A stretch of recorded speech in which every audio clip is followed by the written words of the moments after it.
Chapter 523. The ancestor of the Huang family suddenly became extremely emotional. Perhaps because he was overly emotional, his face became completely red. It was difficult to imagine that a mighty saint ruler would lose his composure like this.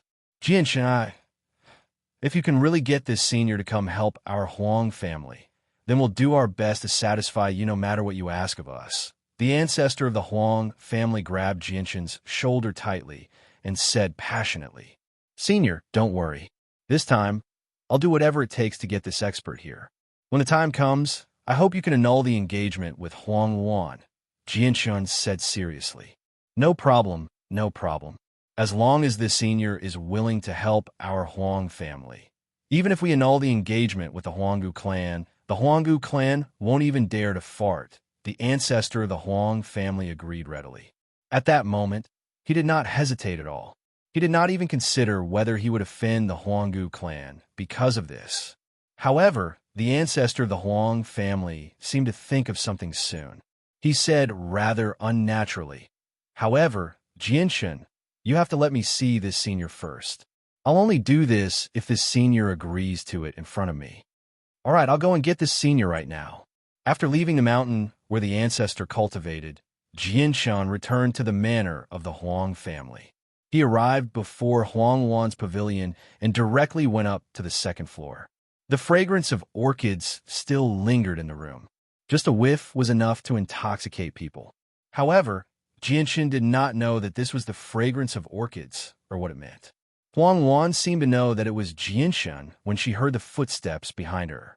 She suddenly turned around and looked at Jianshan expectantly and affectionately.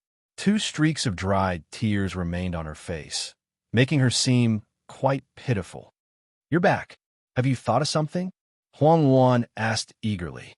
Even though she was very reluctant to see Jianshan make the people in charge of the Qin Empire unhappy because of her, she still looked forward to it. "I've already convinced your great-grandfather. Your great-grandfather has promised me that if I can find someone even more powerful than the Huanggu clan, he'll annul the engagement," said Jianshan. Huang Wan was completely moved by Jianshan's words. Huang Wan arrived before Jianshan and asked worriedly, "Will the Qin Empire not support you?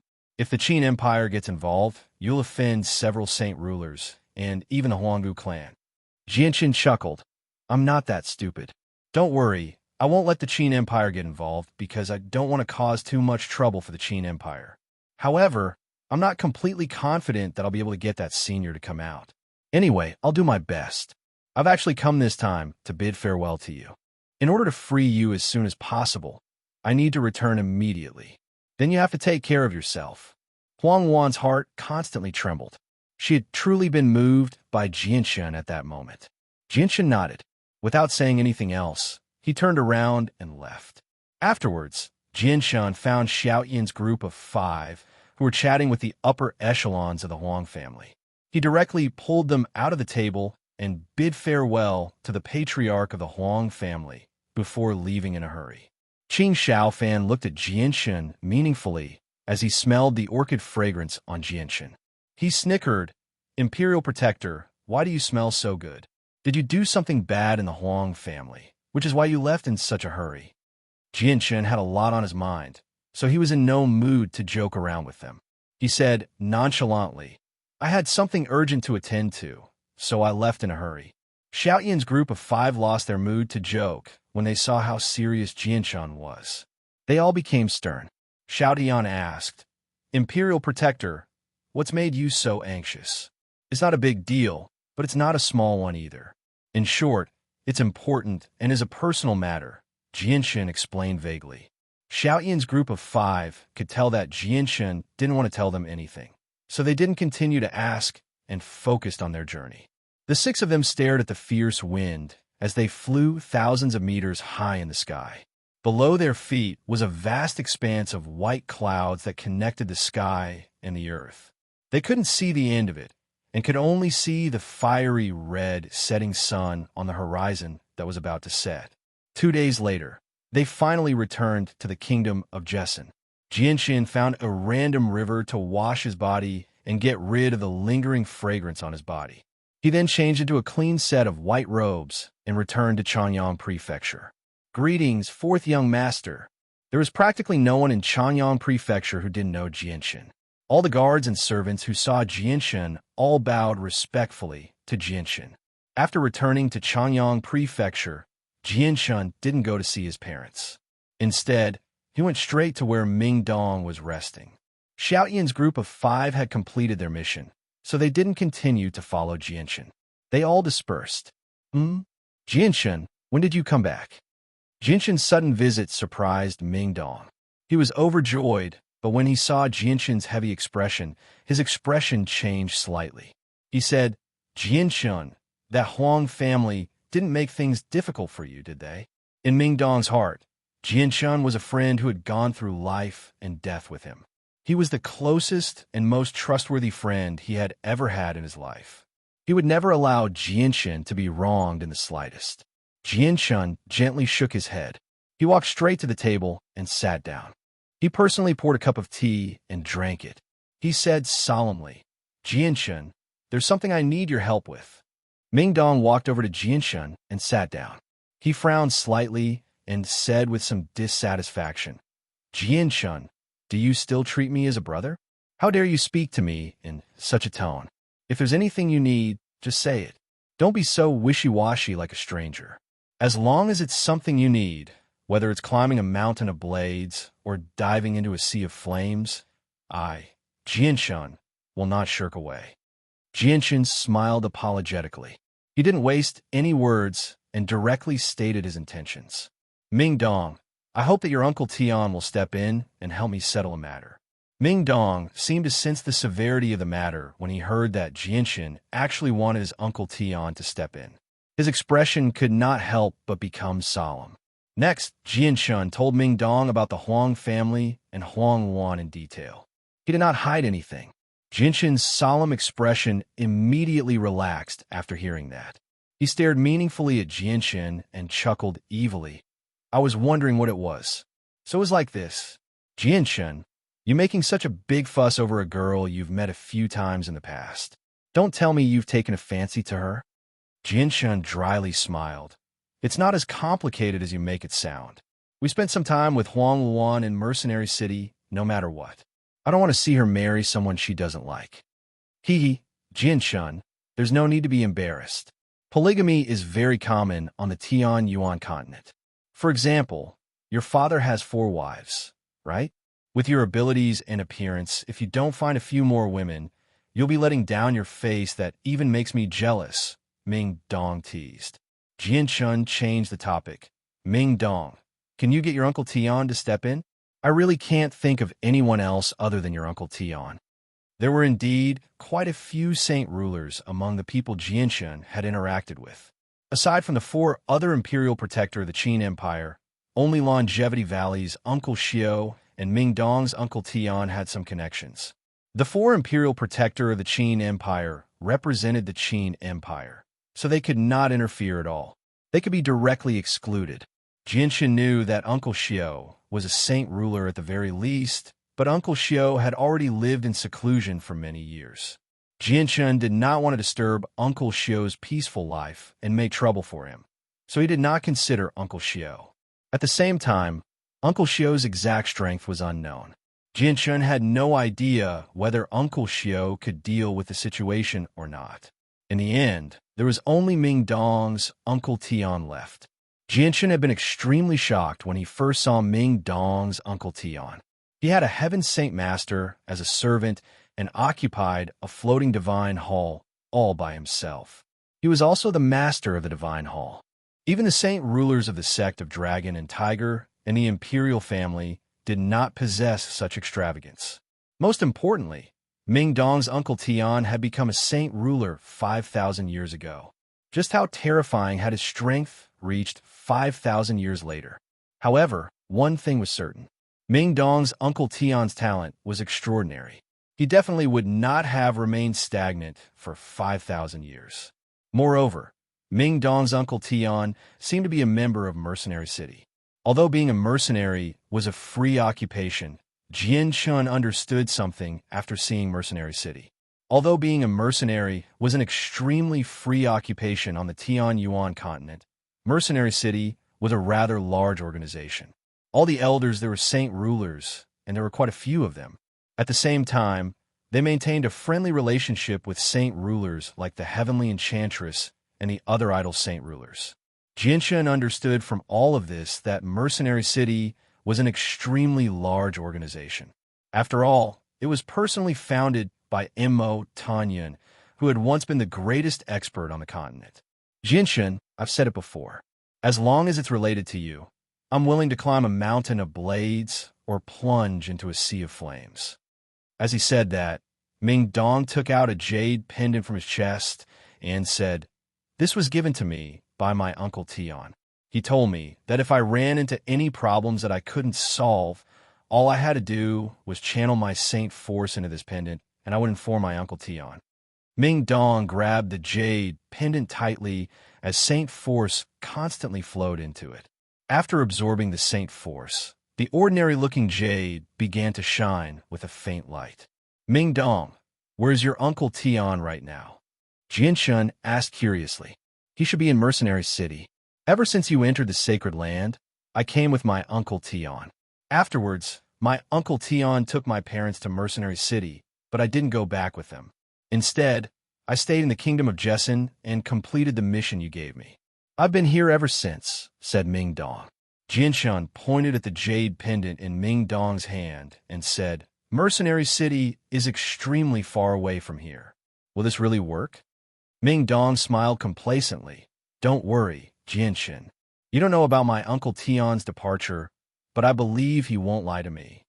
As soon as Ming Dong finished speaking, the space before them began to violently tremble. However, before the two of them could return to their senses, a spatial crack suddenly appeared, expanding into a space gate in a single moment. Through the space gate, they could see a majestic hall inside. Afterward, under Jinshan's stunned gaze, a white-robed, middle-aged man walked out of the space gate. The middle-aged man seemed extremely ordinary. He did not give off any pulses of energy, yet he could hover in the air. He seemed like a god. Chapter 5:24. Jinshan became stunned when he saw the middle-aged man appear before him. Jinshan was extremely shocked by how Ming Dong's uncle had arrived. They were several 100,000 kilometers, or even over 1,000,000 kilometers away from Mercenary City, yet only a few seconds had passed since Ming Dong had taken out the jade pendant. Jinshan had never thought that Ming Dong's uncle would arrive so quickly. What surprised Jinshan even more was that Ming Dong's uncle seemed to have torn through space and appeared in the room with great precision. His position was so precise that even Jinshan found it hard to believe. This was because even with a space gate, it was impossible for him to move so quickly. The space gate behind the middle-aged man slowly vanished, and the space there returned to normal. No one could tell that there had been a space gate there earlier. The middle-aged man did not give off any pulses of energy at all. On the surface, he seemed like an extremely ordinary person. There was nothing special about him, but he could hover in the air like a god.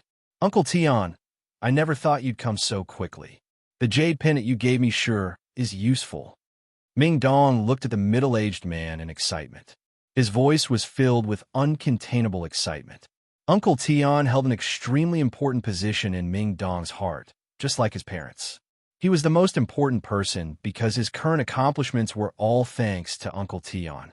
It was Uncle Tian who had changed him from an ordinary mercenary to his current state. Not only had his strength skyrocketed from a great Saint Master to a 6-cycle Earth Saint Master, but he had also grasped a heaven-tier battle skill that many people on the Tian-Yuan continent could only dream of. Uncle Tian slowly landed on the ground. He gently looked at Ming Dong, as if he was looking at his own descendant. His eyes were filled with care and affection. He smiled and said, "Child, why have you come looking for me?" "Uncle Tian, it's my brother, Jinshan. I need your help with something," said Ming Dong. A gentle smile hung on Uncle Tian's face as he looked towards Jinshan. However, just as his gaze landed on Jinshan, a gleam of light immediately flashed through his eyes. With a soft cry of surprise, his face was filled with shock. Soon after, 2 golden rays of light shot out from his eyes, directly enveloping Jian Shen's entire body. Just when Jian Shen wanted to say something, something unexpected happened. He felt like he was immobilized by the golden light. He had completely lost control over his body. Jian Shen was shocked by the sudden change, but he calmed down very soon. He knew that Ming Dong's Uncle Tian would not do anything that would harm him. However, Ming Dong paled in fright when he saw what Uncle Tian had done. He cried out nervously, "Uncle Tian, what are you doing?" Before Ming Dong could finish, Uncle Tian raised his hand to stop him. He said indifferently, "Don't worry. I'm just checking on his current condition. I won't harm him." Ming Dong let out a sigh of relief when he heard that. He really was afraid that his uncle would do something to harm Jian Shen. Very soon, the golden light around Jian Shen gradually vanished. Uncle Tian's golden eyes gradually returned to normal as well. The moment the golden light vanished, Jian Shen regained control over his body. Although he was not injured, Jian Shen still felt cold sweat run down his back. He did not know exactly how powerful Uncle Tian was, but just that move alone was enough to make Jian Shen feel fear. Uncle Tian had actually immobilized him with just a glance. His strength was just too terrifying. Uncle Tian frowned slightly as he stared at Jian Shen in interest. He said with a heavy voice, "Your saint artifact is actually shattered?" Jian Shen was shocked once again when he heard that. Even the saint rulers of the Qin Empire and the ancestor of the Huang family, who had come into close contact with him, had failed to discover the secret of his shattered saint artifact. However, Jian Shen's Uncle Tian had actually seen through his greatest secret with a single glance. How could Jian Shen not be shocked? As a matter of fact, Jian Shen even had an exaggerated notion that he had no secrets at all before Ming Dong's Uncle Tian. Jian Shen became respectful. He clasped his hands. "Junior Jian Shen greets Senior. Senior's guess is correct. Junior's saint artifact has indeed shattered." A miracle, a miracle. Although your saint artifact has shattered, your consciousness seems to have become even more powerful. Even my heaven's eye is unable to see through it. "You've probably come across some sort of fortuitous encounter," said Uncle Tian. Jian Shen was surprised once again by Uncle Tian's words. He never thought that Uncle Tian would be able to see through the strength of his consciousness with a single glance. However, what made him feel slightly relieved was that Uncle Tian did not seem to have discovered the secret of the sword spirits. It's just as Senior has said. Junior has indeed come across some fortuitous encounters, which is why Junior was able to retain his strength even after his saint artifact shattered, said Jian Shen politely. Uncle Tian nodded slightly. He stared at Jian Shen with brimming eyes for a while before furrowing his brows in thought. He said, "With the strength of your consciousness, you should already be able to control the energy of the world. I never thought that you would reach such a level in just half a year. Your rate of improvement has surprised even me." Uncle Tian paused slightly before sitting down in front of the table. He said, "Let's talk about your matter then. Just what do you need my help with?" Jian Shen politely said, "Senior, Junior has a matter that I hope Senior can settle." Afterwards, Jian Shen told Uncle Tian about the matter of the Huang family. Uncle Tian slightly furrowed his brows after hearing that. He did not immediately agree. Jian Shen panicked inside when he saw this. He was afraid that Uncle Tian would not agree, so he begged, "Uncle Tian, Jian Shen is my best brother. If it weren't for Jian Shen saving me back then, I wouldn't have been able to live until today, much less see you. Now that my brother is in trouble, you have to help him." Uncle Tian seemed to have been moved by Jian Shen's words. He gently sighed and said, "Originally, I didn't want to interfere with these matters, but since Jian Shen saved your life, I'll help you this time." Jian Shen was overjoyed when he heard that. He clasped his hands in gratitude. "Thank you for your help, Senior. There's no need to thank me. Jian Shen, your talent is pretty good, much better than Ming Dong's. I just hope that you can take care of Ming Dong when I'm not around." Uncle Tian sighed gently as a sliver of helplessness flashed through his eyes. "Senior, Junior, and Ming Dong are like brothers. Even if you didn't say that, Junior would have done it," Jian Shen said seriously. However, Ming Dong was displeased by Uncle Tian's words. He grumbled, "Uncle Tian, Why are you treating me like a child? Uncle Tian smiled. There's no time to lose. Let's go over right now and resolve this matter as soon as possible. Jinshan, where is the Huang family you mentioned? It's in a mountain several tens of thousand kilometers to the northwest. Jinshan said happily. Now that his Uncle Tian had personally taken action, the ancestor of the Huang family would have nothing to say. Uncle Tian fell silent for a while before saying, I've already found where the Huang family is. Let's go over right now. Yes, Senior. Jinshan immediately made his way out. However, as soon as he took a step, he came to a halt. He stared at Uncle Tian in shock. Uncle Tian slowly raised his right hand and placed it steadily before his chest. In the next moment, the space there actually began to tremble violently. In just a few seconds, a pitch-black spatial crack silently appeared before Jinshan's eyes. The crack rapidly expanded, forming a space gate in the blink of an eye. On the other side of the space gate was a scene that Jinshan was extremely familiar with. It was actually the small wooden hut where the ancestor of the Huang family cultivated in seclusion. It should be here. Let's go over. Uncle Tian said indifferently before gently waving his other hand.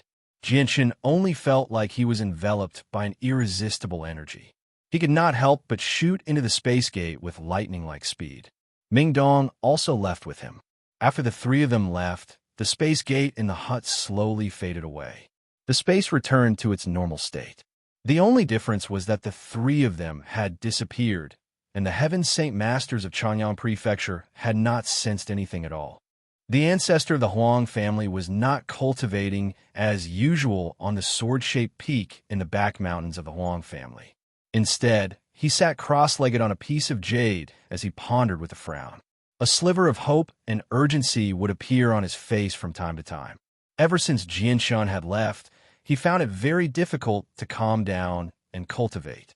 The phrase Saint Ruler from 5,000 years ago constantly circled around his head. As someone who had been a Saint Ruler for many years, the ancestor of the Huang family understood extremely well just how great of an existence a person who could live for 5,000 years without dying was.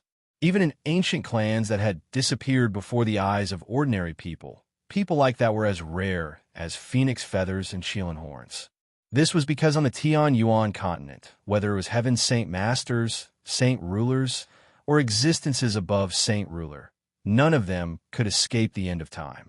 On the Tianyuan continent, ordinary people had a lifespan of around 200 years, while Earth's Saint Masters had a lifespan of 500 years. Heaven's Saint Masters could live up to 1,000 years, while Saint Rulers, who were above Heaven's Saint Masters, could only live up to 3,000 years. Even ninth heavenly layer Saint Rulers could not live up to 3,200 years. Even if they consumed heavenly medicines that could extend their lifespans, it would still be very difficult to break this rule. If one wanted to live up to 5,000 years, they would need to break through to Saint Ruler. It was impossible for Saint Rulers to live that long. In the entire world, only the Holy Emperor and the Holy Emperor, who was above the Holy Emperor, could live up to 5,000 years. This was why the ancestor of the Huang family had lost his composure when he heard that Jinshan wanted to invite an expert who had become a Saint Ruler 5,000 years ago. He had even agreed to Jinshan's request in an extremely decisive manner, even going as far as to offend the Huanggu clan. It was because of this matter that the ancestor of the Huang family had been uneasy for the past 2 days. He was unable to calm down and cultivate because he was very much looking forward to Jinshan actually being able to invite such an expert to assist the Huang family. Once such an expert stood behind the Huang family would be able to hold their heads high even before ancient clans, let alone a mere hermit clan. Chapter 525. Looking at the space gate that had suddenly appeared in his small room, the ancestor of the Huang clan became stunned. This was because the mountain he was cultivating and was enveloped by a barrier that he had cast down, isolating it from the outside world. Even a Saint Ruler would not be able to sneak in without alerting him, let alone a space gate. Moreover, this space gate just happened to appear in his small wooden hut. However, when his gaze landed on one of the three people, Jinshan, a thought flashed through his mind. His body violently trembled as he immediately jumped up from the jade rock. He bowed with great respect. Junior Huang Tianba greets Senior. The ancestor of the Huang clan was extremely emotional. Even his voice was trembling. Uncle Tian indifferently glanced at the ancestor of the Huang clan before looking at Jianshan and asking, "Is he the person you're talking about?" From Uncle Tian's gaze, it seemed like he did not take the ancestor of the Huang clan seriously at all, even though he was a saint ruler. Jianshan nodded. Seeing how respectful the ancestor of the Huang clan was, he laughed inside.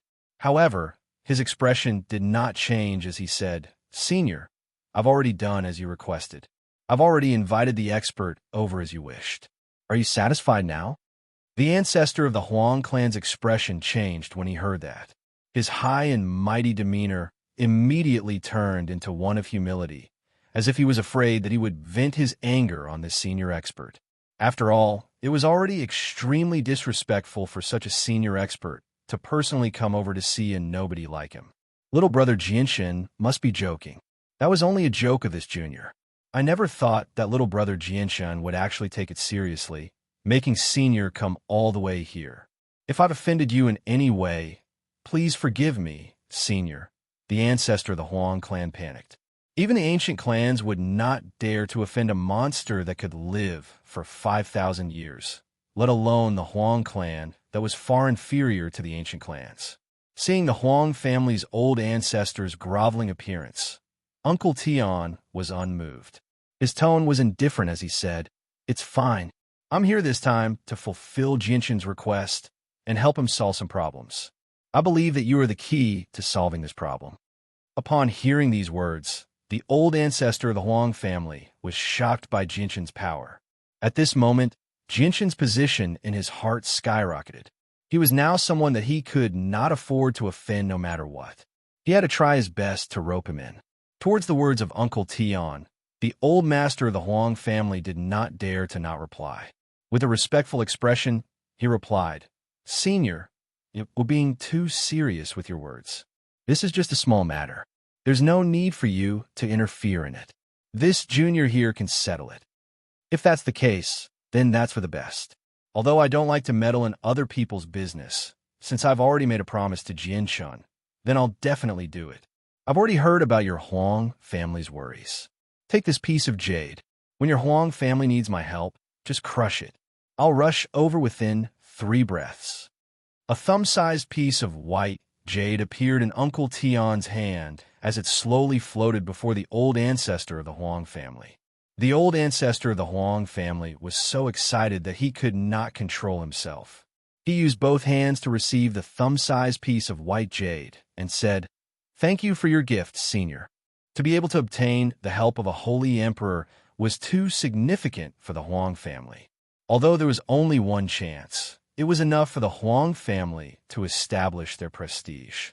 This was because this would prove that the Huang family had a close relationship with a holy emperor. The old ancestor of the Huang family looked at Uncle Tian respectfully. After a moment of hesitation, he carefully asked, "May I ask Senior's name and what organization you rule over? If I come across you in the future, I would like to offer my meager assistance." "My name is Tian Jian, the Grand Elder of Mercenary City. As for assistance, there's no need. At the very least, you don't have that ability right now. Let's talk about it when you reach the level of a holy emperor." Uncle Tian indifferently replied. Saint rulers were indeed nothing in his eyes. There were quite a few of them in Mercenary City. However, when the ancestor of the Huang family heard about the identity of the first elder of Mercenary City, his body became limp. He almost could not help but kneel down. Panic filled his face, and his heart almost leapt out of his chest. Soon after, his gaze towards Uncle Tian was filled with shock and disbelief. There was also some fear and dread mixed within. As a saint ruler, even though he did not belong to Mercenary City, he knew quite a lot about the city. He knew extremely well about the governance and hierarchy of authority in Mercenary City. Although Mercenary City was a city, it did not belong to any place. Their governance was different from ordinary cities. There was no city lord in Mercenary City, because there was no need for law and order in Mercenary City. Even saint rulers dared not break the rule that forbade fighting in the city. The true ruler of Mercenary City was a group of elders composed of many people. This group of elders was the core of authority in Mercenary City, and the person with the highest status was the Grand Elder. Without any exaggeration, the Grand Elder was the final ruler of Mercenary City. Not only could he mobilize the power of the entire city, but he was also the person with the true authority to decide everything in Mercenary City. Other than that, the Grand Elder was also the most powerful person in Mercenary City. He was someone who truly stood at the apex of the continent, someone who stood at the very top of the pyramid. Even in his wildest dreams, the ancestor of the Huang family would have never thought that the senior that Jianshan had found would have such a great background. It was so great that he felt an inexplicable sense of fear. The ancestor of the Huang family stood there in a daze. Even though he was a saint ruler, he was still as insignificant as an ant before the Grand Elder of Mercenary City. Tianjin did not even glance at the ancestor of the Huang family. He looked at Ming Dong lovingly and smiled. "Child, do you want to return to Mercenary City with Uncle? Or do you want to stay here?" "Uncle Tian, I'll stay with Brother Jianshan. I won't be going back with you," Ming Dong replied without even thinking about it. "All right, you really do lack experience right now. Following Jianshan will be much better than staying in Mercenary City." Tianjin nodded in agreement. At this moment, Ming Dong seemed to think of something. His eyes immediately lit up. "Uncle Tian, the Shi family and the Jitta clan are our enemies. My brother was forced into this situation by them as well. You might as well deal with both of them together. If the experts of their clans come to deal with us, it won't be easy for the two of us to deal with them." Tianjin shook his head. "Child, you can't ask Uncle to help you deal with every problem you encounter. If Uncle is no longer here one day, how will you survive on the Tianyuan continent? Right now, you need to learn how to overcome all the problems you may face." Although he was teaching Ming Dong, Tianjin's voice was extremely gentle and did not carry any sternness. He gave off the feeling of a benevolent grandfather. "Yes, Uncle Tian." Ming Dong's face was filled with helplessness and disappointment. "Since the matter has been resolved, it is time for me to return to Mercenary City. Do you want to stay here or return to the Kingdom of Jessen?" Tianjin continued. Ming Dong did not reply. Instead, he looked at Jianshan with a questioning gaze. Jianshan pondered for a moment before replying. "Senior, let's stay here." Tianjin did not reply. He raised his hand again and tore open space. In less than 2 breaths, he created a space gate and floated away. Deep yearning filled Jian Chen's eyes when he saw this. Tianjin's use of space had clearly reached a level of mastery. With this ability, he could go anywhere in the world, and there would be no need for him to waste time on traveling. However, with Jianshan's current strength, he could only yearn. Tianjin's cultivation level was so great that Jianshan could only look up to him. After all, he was a great figure that even saint rulers had to bow before. The ancestor of the Huang family stared blankly at where Tianjin had vanished. He became lost in thought and murmured, "Is this the Holy Emperor's strength? He can actually tear open space and cross over 1,000,000 kilometers with a casual move." Soon after, the old ancestor of the Huang family noticed the jade stone in his hand. His expression immediately became very excited. At this moment, in his eyes, this jade stone was 1,000,000 times more precious than any treasure in the world. There was no treasure that could be compared to this jade stone. The Huang family's ancestor took out an exquisite jade box from his space ring, then carefully placed the jade into the box like it was a precious treasure. This was because this was a treasure that could summon the Grand Elder of Mercenary City. Even though it was only a single use, it was still extremely precious because the deterrence it created was extremely great. After storing the jade away, the ancestor of the Huang family finally exhaled deeply. However, his heart was still thumping violently. It was very difficult for him to calm down. Only now did he discover to his surprise that his forehead was covered in sweat.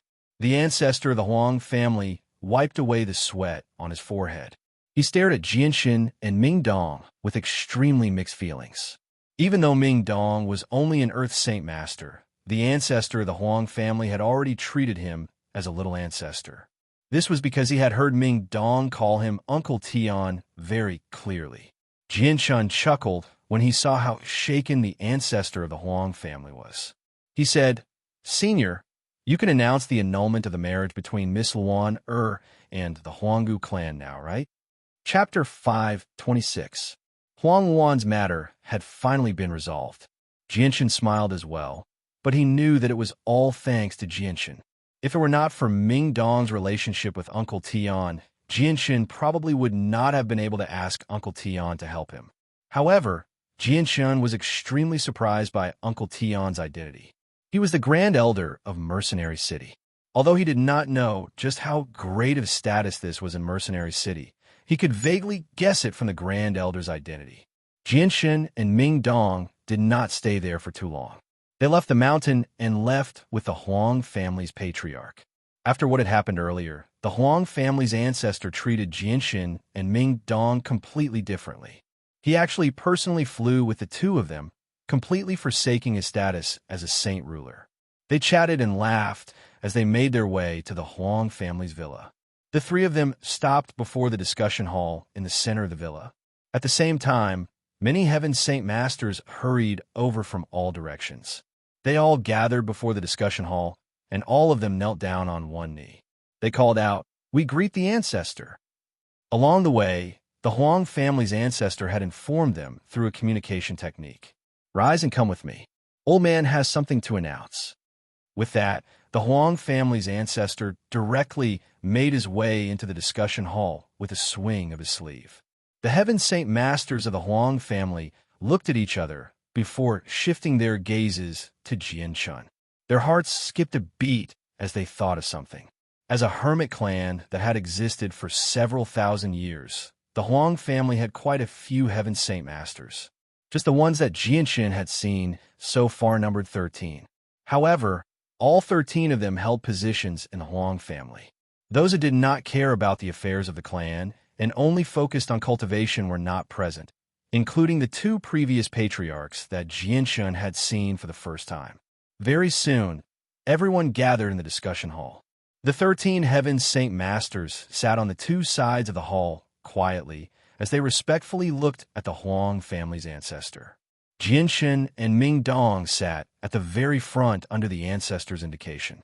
Many of the people present already knew Jianshan's identity. As the imperial protector of the Qin Empire, he did indeed have a right to sit there. However, the fact that Ming Dong, an Earth Saint Master, was sitting in such a high position puzzled everyone. However, no one dared to object because this was the ancestor of the Huang family's decision. They could only guess at Ming Dong's identity, wondering which clan he belonged to. The Huang family's ancestor did not beat around the bush and directly cut to the chase. He said, "Old man has gathered everyone here today because he has something to announce." The ancestor of the Huang family paused and glanced at the experts of the Huang family below with bright eyes. He said, "From now on, the marriage between Huang Luan and the clan of the Ancients is canceled. Immediately send someone to inform the clan of the Ancients about this." As soon as the ancestor of the Huang family finished speaking, many people's expressions changed. However, there were also some who smiled. In their opinion, the reason why the ancestor of the Huang family canceled the marriage with a remote antiquity clan was because he had found more powerful reinforcements. The imperial protector of the Qinhuang kingdom was the best proof of that. "Ancestor, this is a matter of great importance. If we cancel the marriage on our own, it will undoubtedly be a slap to the face of the clan of the Ancients. They will definitely become dissatisfied with us.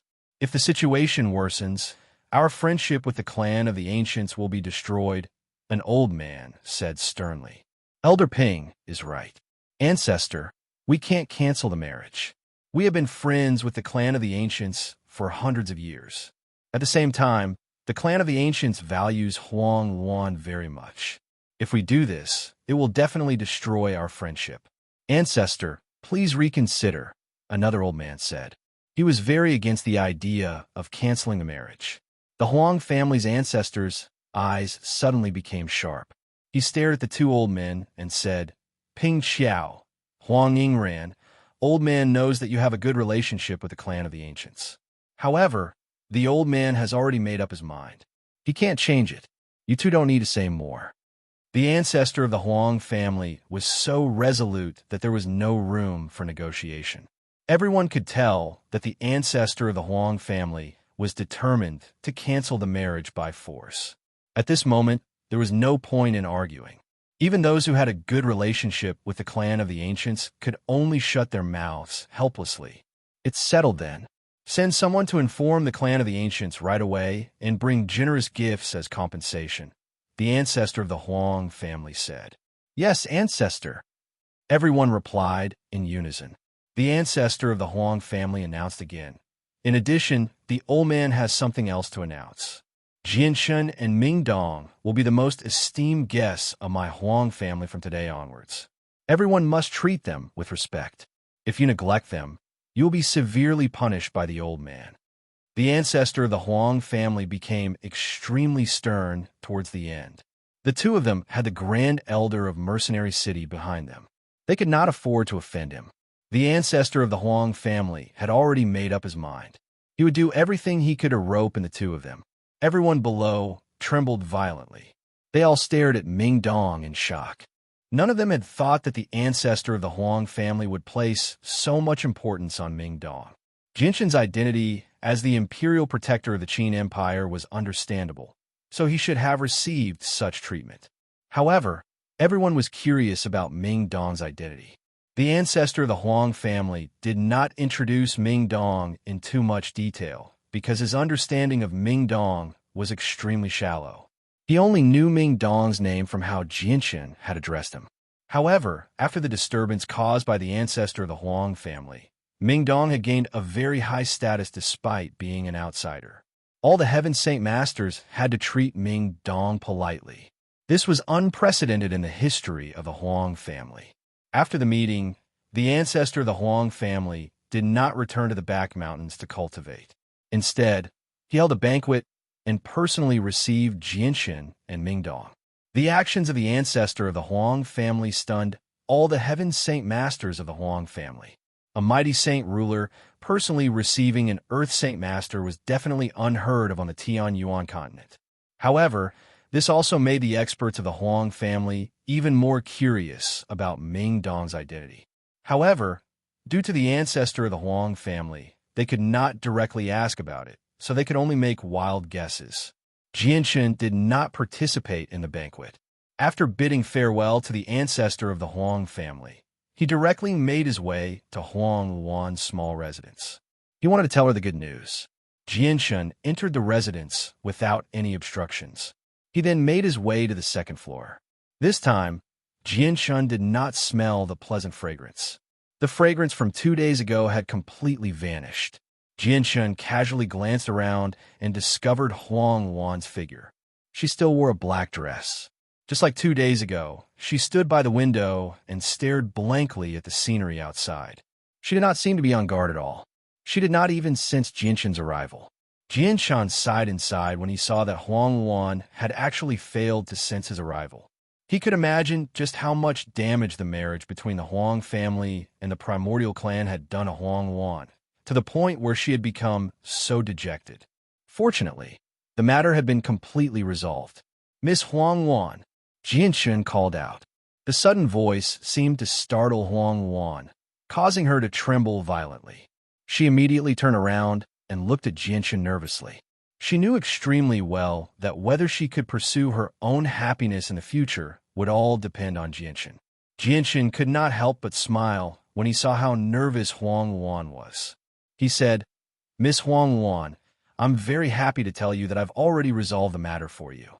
The ancestor of your Huang family has annulled the marriage between you and the primordial clan, so you don't have to worry about it anymore." Huang Luan was stunned for a moment, but it was soon replaced by surprise. Her delicate body trembled slightly, and she asked in an excited tone, "Are you sure? Why? You're not lying to me. Has the ancestor really annulled the marriage between me and the primordial clan?" During this time, She had been troubled and unhappy. The marriage between her and the second young master of the primordial clan was like a curse that tightly wrapped around her, tormenting her. Not only did she dislike the second young master of the primordial clan, but most importantly, she already had someone she loved. That person was so outstanding, basically the embodiment of perfection. Now, the curse that tightly bound her had finally been lifted, and it was lifted by the person she loved. She was overwhelmed with joy. Although she had no idea how Jianshan had managed to change the ancestor of the Huang family, she was smart enough to understand that it was definitely not easy for the ancestor of the Huang family to annul the marriage regardless of the consequences of offending the primordial clan. Of course it's true. If you don't believe me, you can ask around right now. Jianshan smiled. Chapter 5:27. Suddenly being kissed by Huang Wan made Jianshan's mind go blank. He was completely stunned. This was because this was the first time in his life that he had done such an intimate action with a girl. The tip of his nose smelled the unique fragrance of a young girl emitted from Huang Wan's body. He felt a wonderful sensation coming from his lips that he had never experienced before.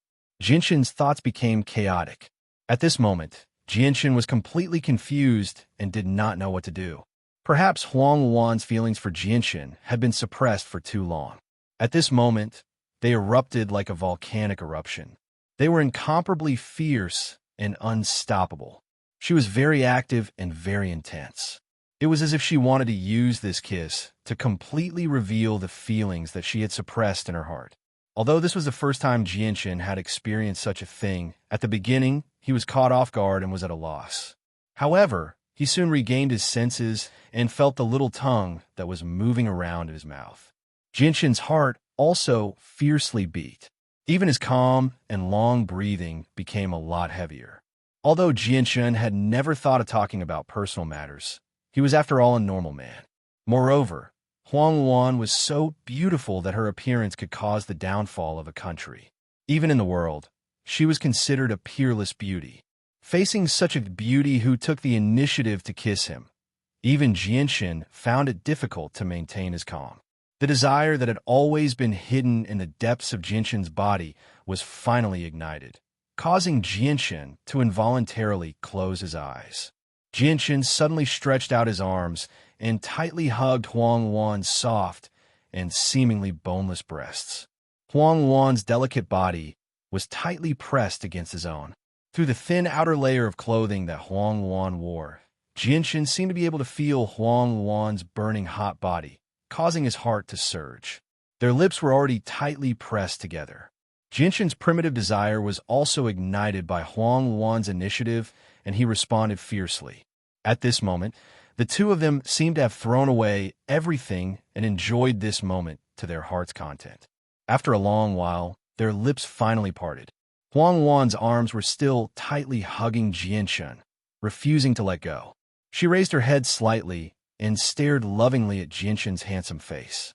Her eyes were filled with infatuation. Then, she gently leaned her head on Jianshan's shoulder and slowly closed her eyes, savoring the warmth after the passion. Jianshan took a deep breath and slowly calmed himself down.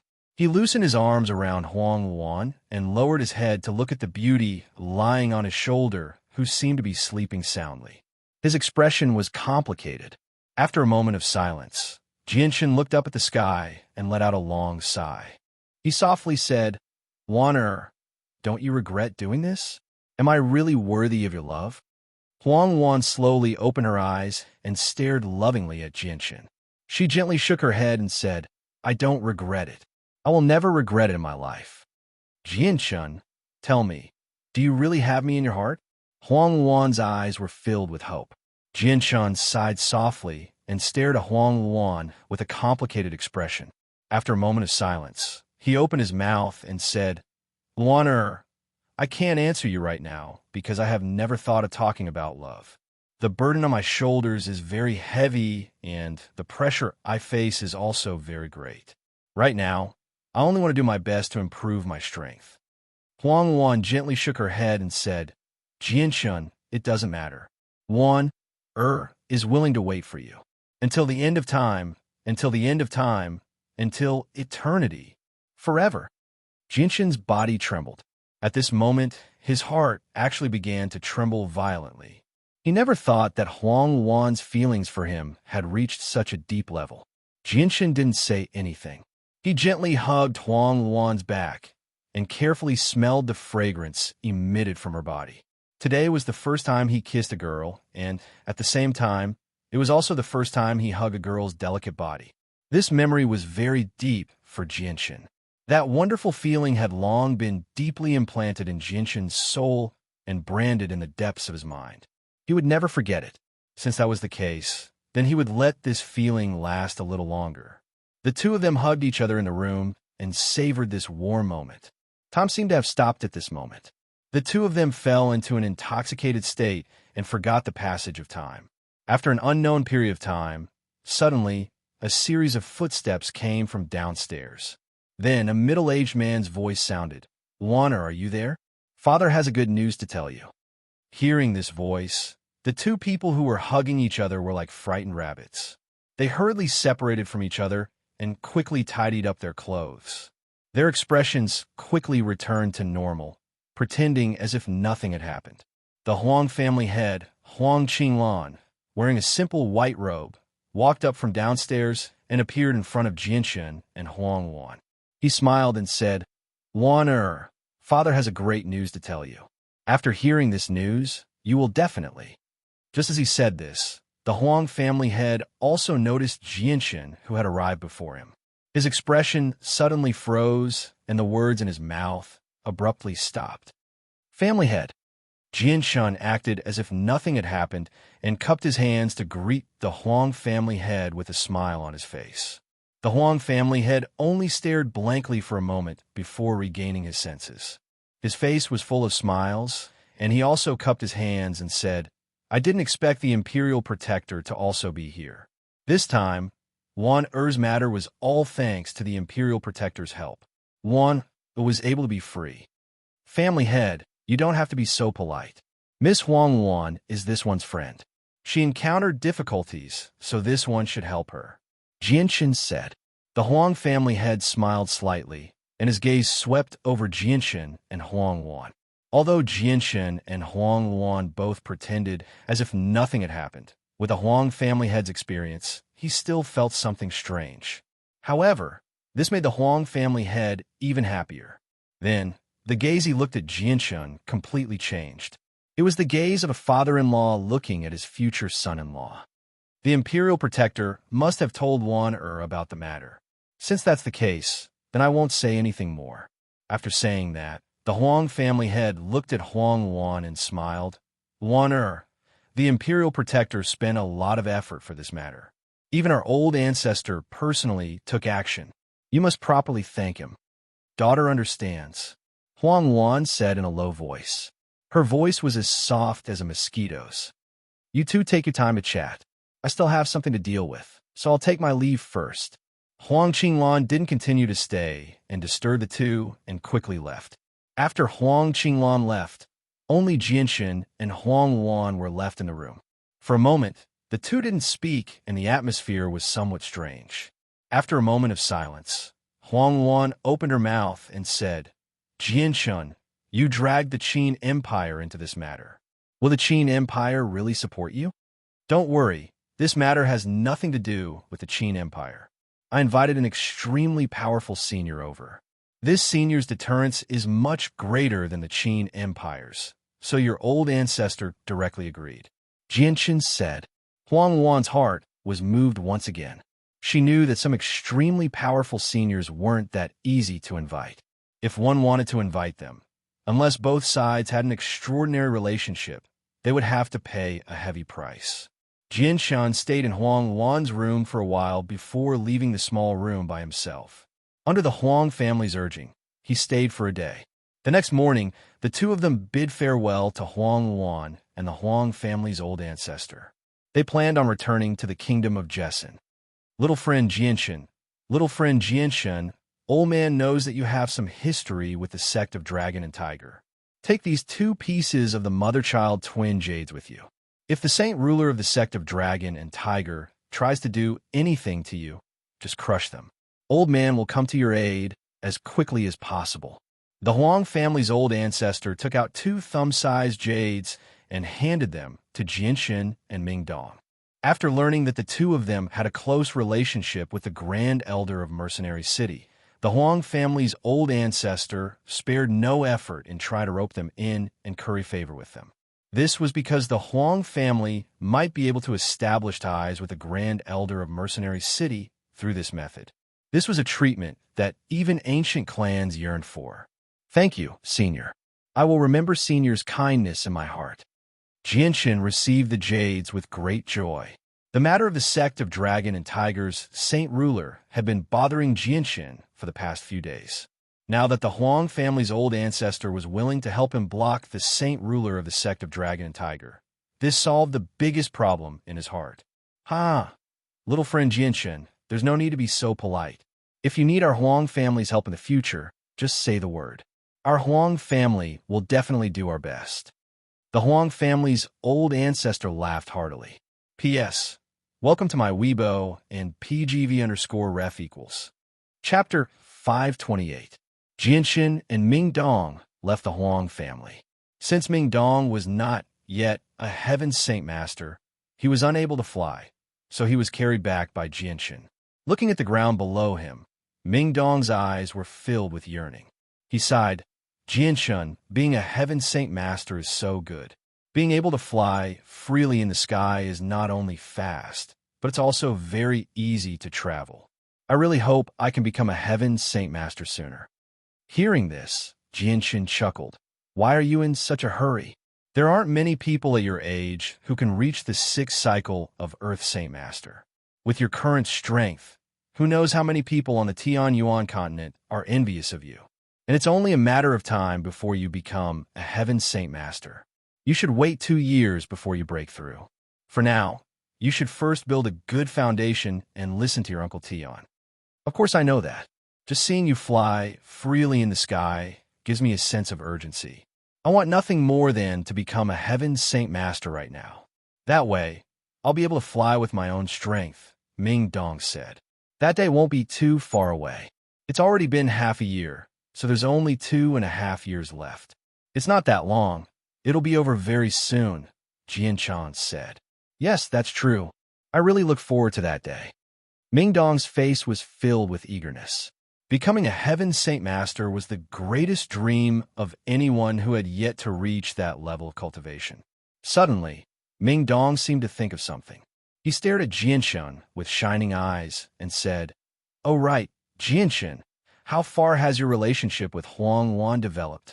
Hearing that, Jianshan immediately thought of the scene where he and Huang Wan made love in the room.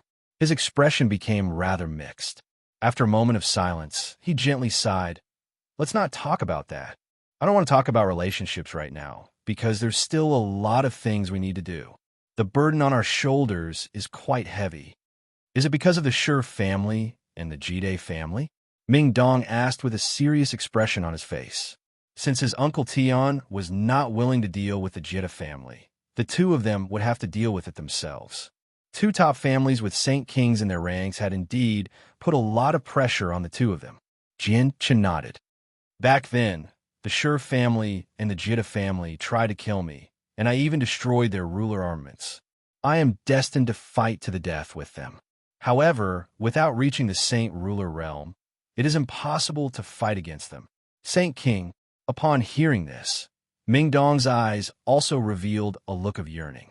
The temptation of becoming a Saint Ruler was too great because this was a brand new realm.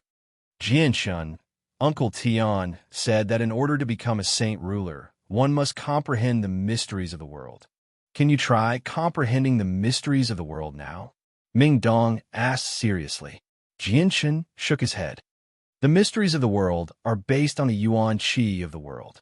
Only when one's control of the yuan qi of the world reaches the limit can one come into contact with the mysteries of the world.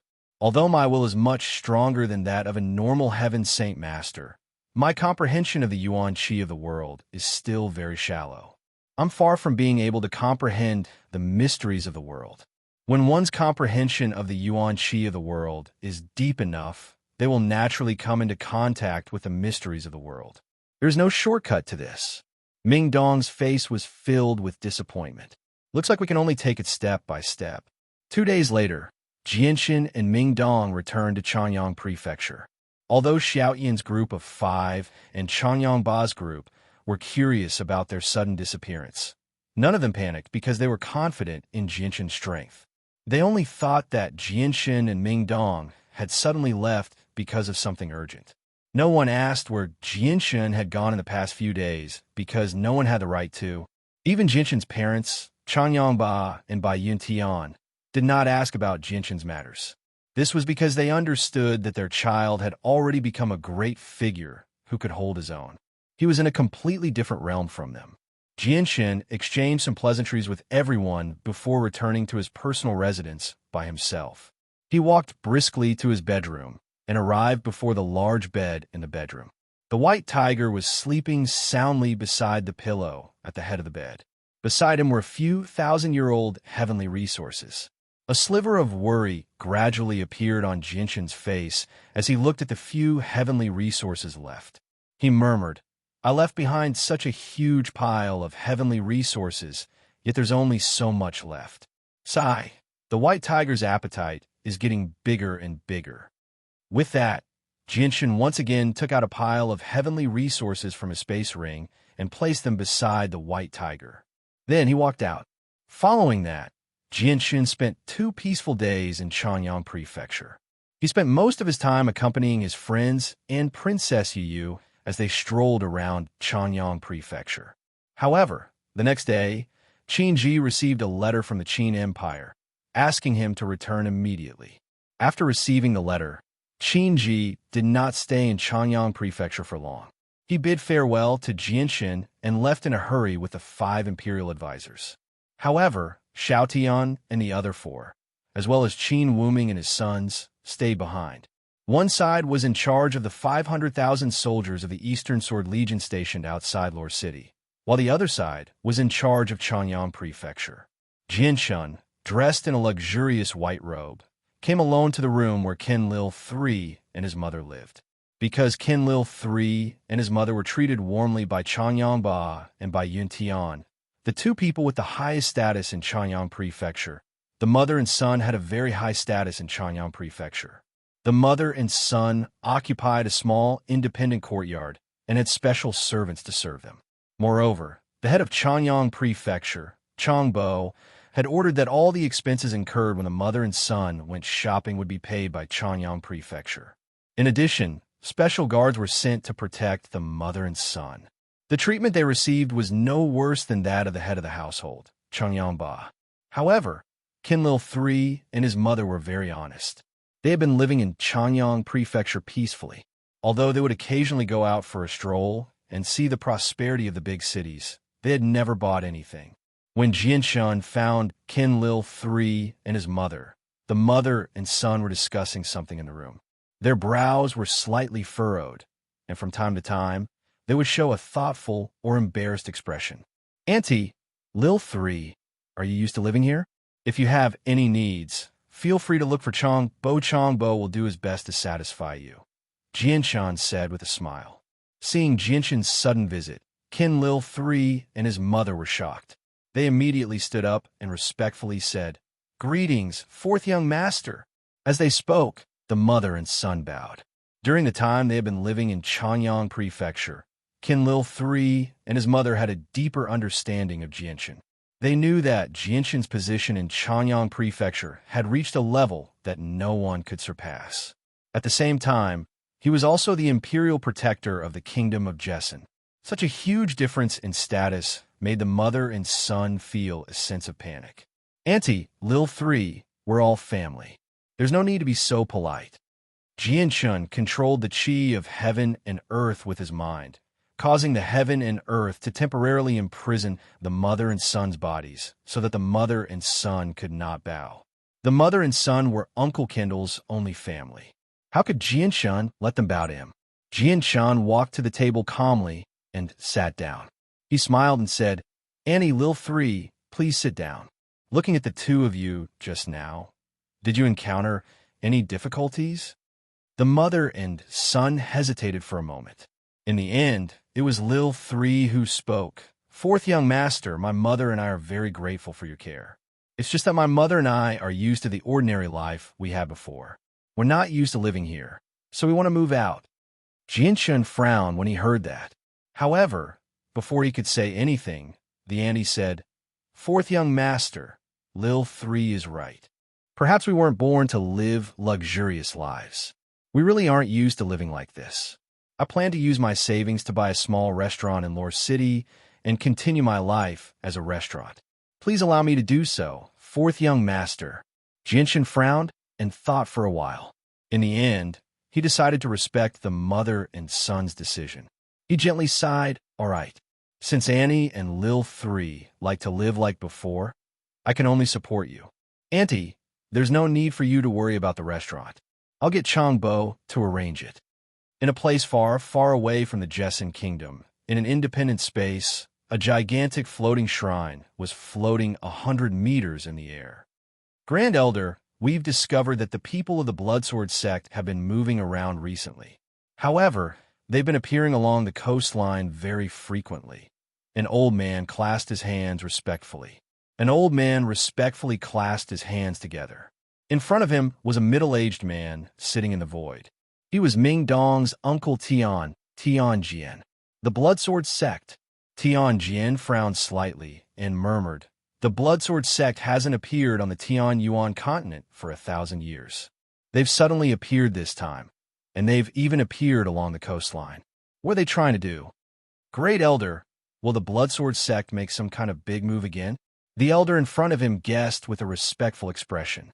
Tian Jian remained silent for a while before replying. "Houston left the Tian Yuan continent 1,000 years ago and has been living in seclusion ever since. He has never interfered with the matters of the Tian Yuan continent. Now that the Bloodsword sect has suddenly returned." Tian Jian frowned slightly as he sank into his thoughts. But soon after, Tian Jian let out a long sigh. His tightly furrowed brows suddenly relaxed. He said, 23rd Elder, you should go and discuss these matters with the 2nd Elder and the 3rd Elder in the future. There is no need to report to me." "Yes, Grand Elder." The old man withdrew. Chapter 529. In Chanyang Prefecture, Jianshun had gathered Ming Dong, Dugu Feng, Yun Zheng, and Senior together. They were currently sitting around a round table.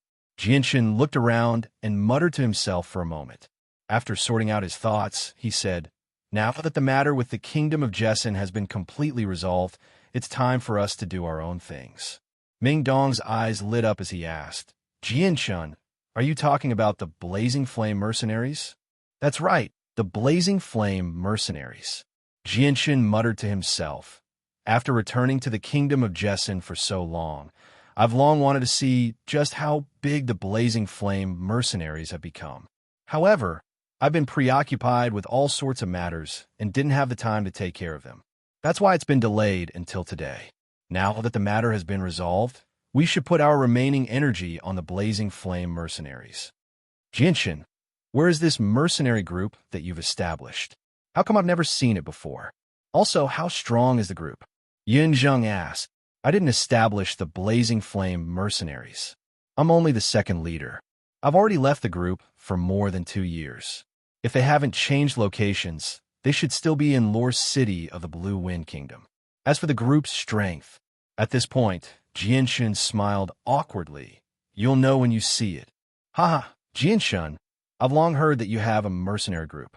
It's just that I've never seen it before. I'm really looking forward to going to Wake City, so I can see just what your mercenary group is like." Ming Dong chuckled. "When are we leaving?" The one who spoke was Dugu Feng. Due to his cold personality, he was expressionless when he spoke.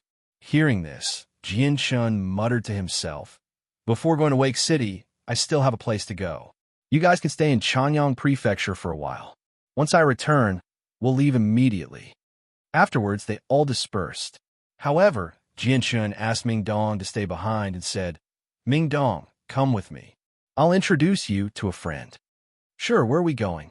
Ming Dong agreed without hesitation. Kargith Academy. Jianshun and Ming Dong left Chanyang Prefecture. Jianshun brought Ming Dong along as they flew towards Kargath Academy. In the south, there was a primeval forest filled with magical beasts. This forest was called the Fog Forest because it was shrouded in a thick fog all year round. Moreover, the deeper one went into the forest, the thicker the fog was, making it easy to get lost. According to the records left behind by the ancestors, the Fog Forest was originally an ordinary forest filled with magical beasts. However, thousands of years ago, for some unknown reason, this very ordinary forest was suddenly shrouded in a thick fog. In the beginning, everyone was curious, and many self-proclaimed strong mercenaries formed groups to explore the Fog Forest. However, not a single one of them made out alive. However, their disappearance didn't cause any fear among the mercenaries. Instead, it attracted more and more mercenaries. Many people believed that some kind of treasure had appeared in the depths of the Fog Forest. Driven by greed, even more mercenaries formed large groups and set off towards the Fog Forest. However, a few days later, only a few of the several thousand mercenaries who had entered the depths of the Fog Forest managed to escape with heavy injuries. At the same time, they brought a shocking piece of news. A Class 6 magical beast had actually appeared in the depths of the Fog Forest. This piece of news was no different from a clap of thunder to many mercenaries. This was because the few cities near the Fog Forest were only second or third-class cities. A Class 5 magical beast was already extremely powerful to them. A Class 6 magical beast was an existence that they could only look up to. It could easily destroy any second-class city. This piece of news very quickly alarmed the nearby kingdoms. Afterward, they all sent Heaven's Saint Masters to the depths of the Fog Forest in an attempt to kill the Class 6 magical beast and obtain its monster core. This was because basically all Class 6 magical beasts lived in the depths of the Cross Mountains on the Tianyuan continent. This place was definitely a forbidden zone to all human experts, because any Heaven's Saint Master who entered this forbidden zone would not be able to make it out alive.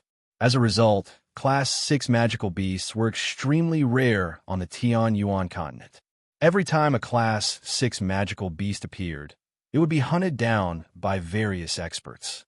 However, not long after the Heaven's Saint Masters from the various kingdoms flew into the depths of the Fog Forest, all of them left with their tails between their legs, without any exception. There were no sounds of fighting either, which greatly disappointed all the mercenaries who wanted to watch the Heaven's Saint Masters fight the Class 6 magical beast. However, just like this, the Fog Forest became even more intimidating in the hearts of many mercenaries. Its name gradually spread. Although it was not known throughout the continent, there was no one who did not know of it within a radius of several tens of thousands of kilometers. From then on, all the mercenaries knew that the Fog Forest hid a terrifying existence that even Heaven's Saint Masters feared. As a result, although many mercenaries still hunted magical beasts in the Fog Forest, they all lingered around the outskirts. No one dared to enter the depths of the Fog Forest. Other than a few Heaven's Saint Masters who had entered the depths of the Fog Forest before, no one could imagine that there was actually a large group of buildings hidden there. All the fog in the surroundings was wrapped around the buildings, unable to seep in at all. In the center of this building, a pagoda that was 1,000 meters tall stood there. On the first floor of the pagoda, several old men were sitting there with smiles on their faces as they chatted happily. Two of them were Old Man Feng and Feng from the Huang clan. Elder Feng, Elder Yun, it's rare for the two of you to come to my Huanggu clan. Why don't you stay a little longer this time? The one who spoke was an old man with white hair and a ruddy complexion. He wore a simple white robe and had a somewhat sage-like temperament. Patriarch Jiang, the two of us never visit without a reason. We've come this time for something important, Elder Feng said. He seemed troubled, as if he found it rather difficult to speak. Just what matter could make the two elders personally come here? Could it be that the Hongfu clan has made a new move? Patriarch Jiang said with a smile. Elder Feng shook his head and took out a letter from his storage ring. He passed it to the Patriarch and said, Patriarch Jiang, please take a look. Jiang family head took the envelope and opened it. However, When he finished reading the contents of the letter, his originally smiling face turned a little ugly. He said in a deep voice, "Your Huang family actually took the initiative to cancel the engagement. Elder Feng, Elder Yun, I wonder what your Huang family means by doing this?" The two elders smiled apologetically and clasped their hands. "Please calm down, Patriarch Jiang. This decision was personally made by our ancestor." The patriarch's face became slightly stern when he heard the word ancestor. He slammed the letter heavily on the table and said with an ugly expression, "Elders, what is the meaning of this? He was the one who proposed the engagement back then, yet he wants to annul it unilaterally. Is he toying with my Huanggu clan? Patriarch Jiang, I'm truly sorry. Our young lady already has someone in her heart, and our Huang family can't forcefully separate them, so we can only annul the engagement. If we've offended you in any way, please forgive us," Elder Yun said apologetically. May I ask which young master your young lady has taken a liking to for your Huang family's ancestor to make such a decision?" The patriarch asked with an ugly expression. "The person our young lady has taken a liking to is the imperial protector of the Qin Empire," Elder Feng smiled. Elder Feng said with a smile. He could already imagine the expression on Patriarch Zhang's face when he heard the news. As expected, the patriarch's expression immediately changed when he heard the name of the imperial protector of the Qin Empire. Deep fear filled his eyes, but he sneered soon after, "So that's how it is. So your Huang family has found a huge tree like the Qin Empire. Indeed, with the support of the Qin Empire, your Huang family no longer needs to fear the threat of the Hongfu clan."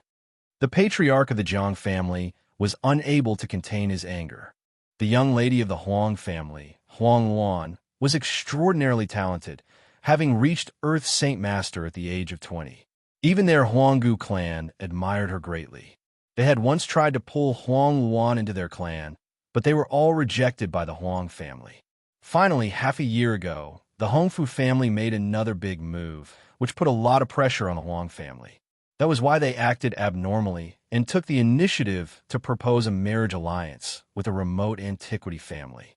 They wanted to combine the power of the two families to deter the Hongfu family, so that the Hongfu family would not dare to act rashly. The clan of the ancients accepted the proposal with great joy. Once the clan of the ancients joined forces with the Huang family, their strength would once again be balanced with the Hongfu clan.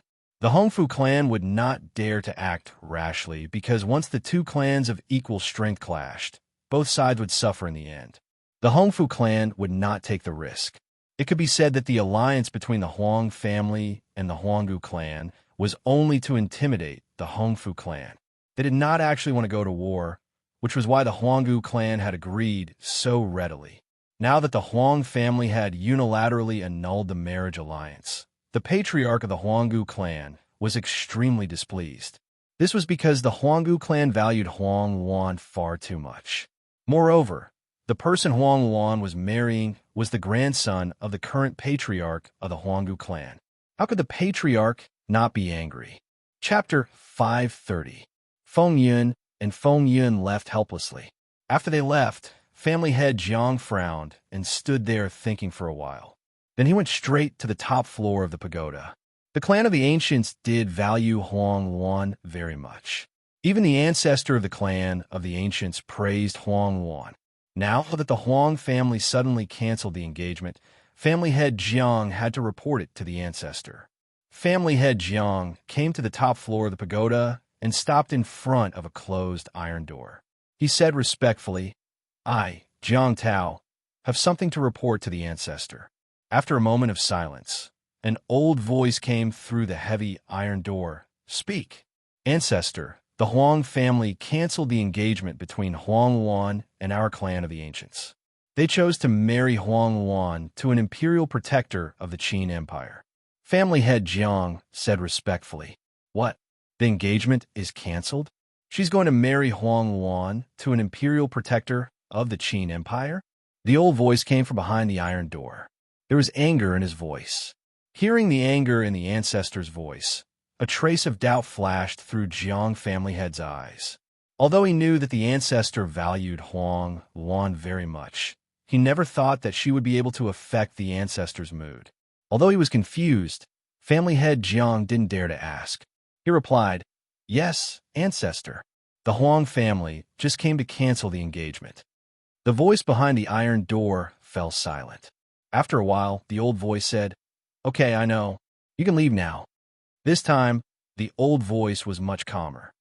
"Yes, ancestor. I, Jiang Tao, will leave now." Family head Jiang bowed to the iron door respectfully and then left. After family head Jiang left, the closed iron door slowly opened. An old man in a blue robe came out with a gloomy face. His eyebrows were tightly knitted together. The Huang family actually betrothed Huang Yuan to an imperial protector of the Qin Empire. Could it be that the Qin Empire's imperial protector has discovered that this girl possesses the water spirit body? No, this is impossible. Unless he cultivates the heavenly scripture of the heavenly blooming water, it is impossible for him to discover the secret of the water spirit body. The old man frowned as he muttered to himself. After hesitating for a moment, he finally gritted his teeth and said, "No, the water spirit body is too important to me. I have to go and investigate the situation." The old man's body swayed slightly and turned into a beam of light. He flew out of the tower at an extremely fast speed and was instantly submerged in the thick white fog. In the faraway kingdom of Jessen, Jianshan and Ming Dong traveled thousands of kilometers in the air and finally arrived at their destination, Kargath Academy. The two of them landed on the outskirts of Kargath Academy and walked in. When they arrived at the entrance, they were stopped by the guards at the entrance. "Two young masters, please show your student identification. Otherwise, you are prohibited from entering. This is the Academy's rule." The guard saw that Jianshan and Ming Dong had extraordinary appearances and were wearing luxurious clothes. He knew that the two of them were either rich or noble, so his tone was more polite. Jianshan smiled and took out a badge from his space ring, saying, "Can I go in now?" Back then, Jianshan was also a student of Kargath Academy, so he naturally had a student identification issued by the Academy. "Two young masters, please." This time, the guard did not stop Jianshan and Ming Dong. He smiled and gestured for them to enter. Jianshan and Ming Dong entered Kargath Academy very smoothly. Although Jianshan had left for a few years, the Academy had not changed much compared to before. The only major change was that the small trees planted in the Academy had grown a lot. Kargath Academy was very lively. A large number of students were chatting and laughing in the school grounds. There were both males and females, and most of them were around 18 or 19 years old. Occasionally, there would be a few seniors who were slightly older. "Jianshan, so this is the academy you used to study in? It doesn't seem like much. These students are basically all saints, and many of them haven't even condensed a saint weapon," Ming Dong said disapprovingly as he walked beside Jianshan and looked around. Jianshan chuckled.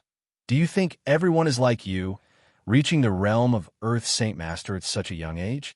Although there are many geniuses on the Tian Yuan continent, it's already amazing for a small place like the Kingdom of Jessen to have one or two of them appear. How can they be everywhere?" Ming Dong felt that it was reasonable and agreed. "That's true. All right, Jianshan, who did you bring me here to find? Is there someone here that can catch your eye? You'll know in a bit. Let's go find the principal first and ask him about his whereabouts. He can be said to be the only friend I know in Kargath Academy. His talent is pretty good, and he's also born with great strength. His strength is so great that even I have to admire it," Jianshan said. "Haha, now that you mention it, I really do want to meet this friend of yours." Ming Dong also became interested and chuckled. The two of them walked towards the tower in the center of the academy. This was the place where the most authority was held in Kargath Academy. It was also where the principal, Kafir, resided. At this moment, an uproar rang out. "Everyone, go take a look. The second-ranked expert of the academy is challenging the #1 expert. This is an extremely rare and exciting battle. You can't miss it." "What? Ka Diyun is challenging the #1 expert of the academy?" The #1 expert, Ling Jingtian, broke through to Saint Master half a year ago. Ka Diyun is clearly only a high-level great saint. yet he's challenging a Saint Master. Isn't he just asking to be humiliated? What do you know? According to reliable sources, Ka broke through to Saint Master half a month ago. His strength is on par with Ling Jingtian's. No way. Ka has already broken through to Saint Master? This cultivation speed is truly too fast. He's 2 years younger than Ling Jingtian, yet he reached Saint Master so quickly. He's simply the person with the fastest cultivation speed in our Kargath Academy. Bah! Who said that Ka cultivation speed is the fastest in our Kargath Academy? Could it be that you haven't heard of a young master of Chanyang Prefecture, Chanyang who? He's also a student of our Kargath Academy. He broke through to Great Saint Master a year ago. It's just that Chanyang who has already left Kargath Academy. If he didn't leave, then apart from those teachers, who else among us students would be his match? TCH, what's Chanyang who? Don't you know the fourth young master of Chanyang Prefecture, Chanyang Shoten? I heard that Chanyang Shoten was also a student of our Kargath Academy in the past. He even became the champion of the new student competition as soon as he entered the academy. He's really powerful. No one in the Kargath Academy is his opponent. Chanyang Shoten. Ah, I know. As soon as she heard the name Chanyang Shoten, a girl around the age of 18 immediately jumped up in excitement and said, I know about Chanyang Shoten. He's currently the imperial protector of our kingdom of Jessen. His position is even higher than our principal's. I heard that his strength has already reached the realm of Heaven Saint Master. This is simply too amazing. He seems to only be in his 20s. What? Reaching the realm of Heaven Saint Master in his 20s? And he's even our kingdom of Jessen's imperial protector? You're not dreaming, right? This is simply impossible. Even a genius can't reach the realm of Heaven Saint Master in his 20s. A male student clearly didn't believe it and voiced his doubts. Many students in the surroundings looked at that male student with strange gazes. One person said, This student, you probably haven't gone out for a long time. Who doesn't know the name of the fourth young master of Chanyang Prefecture, Chanyang Shoten? This matter is absolutely true. There's no way it's fake. Another person said, I heard that Chanyang Shoten had some conflict with Ka when he first entered the academy. I wonder if it's true. You're right. Something like that did happen. A slightly older person put his hands on his hips and said with conviction, I entered the academy at the same time as Chanyang Shoten. During the competition for new students, Chanyang Shoten defeated Ka Diliang and Ka Dakialai to obtain first place. Ka Diliang and Ka Dakialai were unconvinced and challenged Chanyang Shoten. However, they were both defeated by Chanyang Shoten. In the end, Ka Diyun, who had already condensed a saint weapon, personally took action, but he still lost to Chanyang Shoten. I heard that Chanyang Shoten was only at the 8th layer of Saint Force at that time. Wow, is this real? Chanyang Xiangtian is just too amazing. Many of the students in the surroundings were drawn over. They all sighed in amazement as admiration filled their faces. What are you all talking about? Suddenly, a cold voice sounded from the side. A tall woman in a long green dress was standing outside the crowd, staring at them with a cold expression. The girl was very beautiful with delicate features. Although she couldn't be said to be devastatingly beautiful, she was still a rare beauty. Beside the girl, there was a very handsome young man who was about 23 or 24 years old. The arrival of this man and woman caused the numerous students, who were originally discussing animatedly, to immediately become completely silent. Soon after, quite a number of people immediately greeted the two with flattering smiles. So it's senior sister Ka Dakialai and senior brother Ka Diliang. Greetings, senior sister Ka Dakialai and senior brother Ka Diliang. Now, Ka Diyun and his siblings were the influential figures of Kargath Academy. Almost everyone who studied in Kargath Academy didn't know their name because the three siblings were very powerful. Among them, Ka Diyun had already broken through to Saint Master, and his strength was comparable to the number 1 expert of Kargath Academy. As for Ka Dakialai and Ka Diliang, their strength had reached high-rank Great Saint, and they were only 1 step away from Saint Master. Among the top 10 experts of Kargath Academy, the 3 of them took up 3 spots. Third sister, don't bother with them. Big brother's competition is about to start. Let's hurry over and support big brother. Ka Diliang said to Ka Dakielai, and then pulled her toward the direction of the martial field. The two of them didn't look very good. Ka Dakielai walked side by side with Ka Diliang with a somewhat downcast expression. In her mind, she couldn't help but recall some of the unpleasant things that happened between her and Changyang Shoten a few years ago. The two siblings were very clear about what happened outside. She never thought that Changyang Shoten, who was on the same starting line as them, would suddenly become so terrifyingly strong in just a few short years. That was a heaven saint master, an existence that the three siblings could only look up to. The students who had gathered to discuss intensely also dispersed with the arrival of Ka Dakielai and her sister. They all rushed toward the direction of the martial field. Jianshen and Ming Dong, who were still a few dozen meters away, heard their conversation clearly. Jianshen, I didn't think that you were an influential figure here in the past. TSK, TSK, TSK. Amazing, amazing. You actually defeated a saint who had condensed a saint weapon with the strength of an 8th layer saint force. You're much stronger than me back then. Ming Dong stood beside Jianshen and joked. Chapter 531. When Jianshen and Ming Dong arrived at the arena, it was already filled with students. Several hundred students had formed a circle around the arena as they discussed in low voices. However, Ka Yun and Ling Jingtan, who were about to fight, had yet to arrive. However, the battle between Ka Yun and Ling Jingtian was very popular in Kargath Academy. Jianshen waited for a while as more and more students gathered around the arena. In just a short incense stick's worth of time, there were already several thousand people. More than half of Kargath Academy's students were gathered here. I wonder who will win this battle. Nonsense, of course Ling Jingtian is stronger. Although Ka Yun has broken through to Saint Master and is on the same level as Ling Jingtian has broken through to Saint Master a long time ago. With his talent, he might have already reached intermediate Saint Master. How could Ka Yun be his opponent? Ka Yun has challenged several dozen experts in our Kargath Academy and has never lost.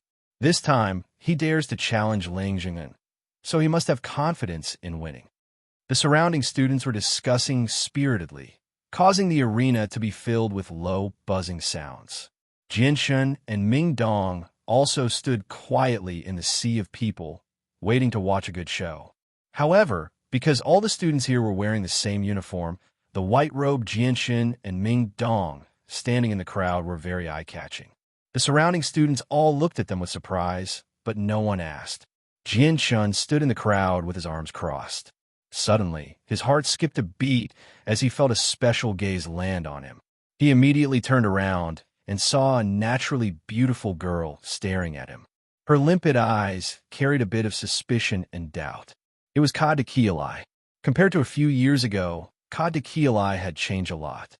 She was less impetuous and unruly, more mature and steady. Her appearance was also more beautiful than a few years ago. Although Jianshen had some disagreements with Ka Dakielai and her siblings, those were only children's quarrels. Therefore, Jianshen didn't hold any grudges against the three siblings. Seeing that Ka Dakielai had noticed him, Jianshen smiled and nodded at her in a friendly manner. It could be considered a greeting before moving his gaze away. Ka Dakielai's eyes stared at Jianshen's handsome face. Her eyes were full of thoughts as her brows were tightly knitted together. Then she gently touched Ka Diliang, who was standing beside her, and softly said, "Second brother, do you see that person in white robes? Why do I feel that he is so familiar, as if I have seen him somewhere before, but I can't remember where?" Jianshen had changed a lot in these few years. Even Chang Bo, who was very familiar with him, didn't recognize him, let alone Ka Dakielai, who wasn't familiar with Jianshen. Hearing his third sister's words, Ka Diliang's eyes also fell on Jianshen. Then he gently shook his head and smiled. "I wonder which family's young master he is. He is actually so handsome, even second brother is jealous." "Second brother, I feel that he's a bit familiar, but I can't remember who he is. Don't you know?" Ka Dakielai's brows slightly furrowed.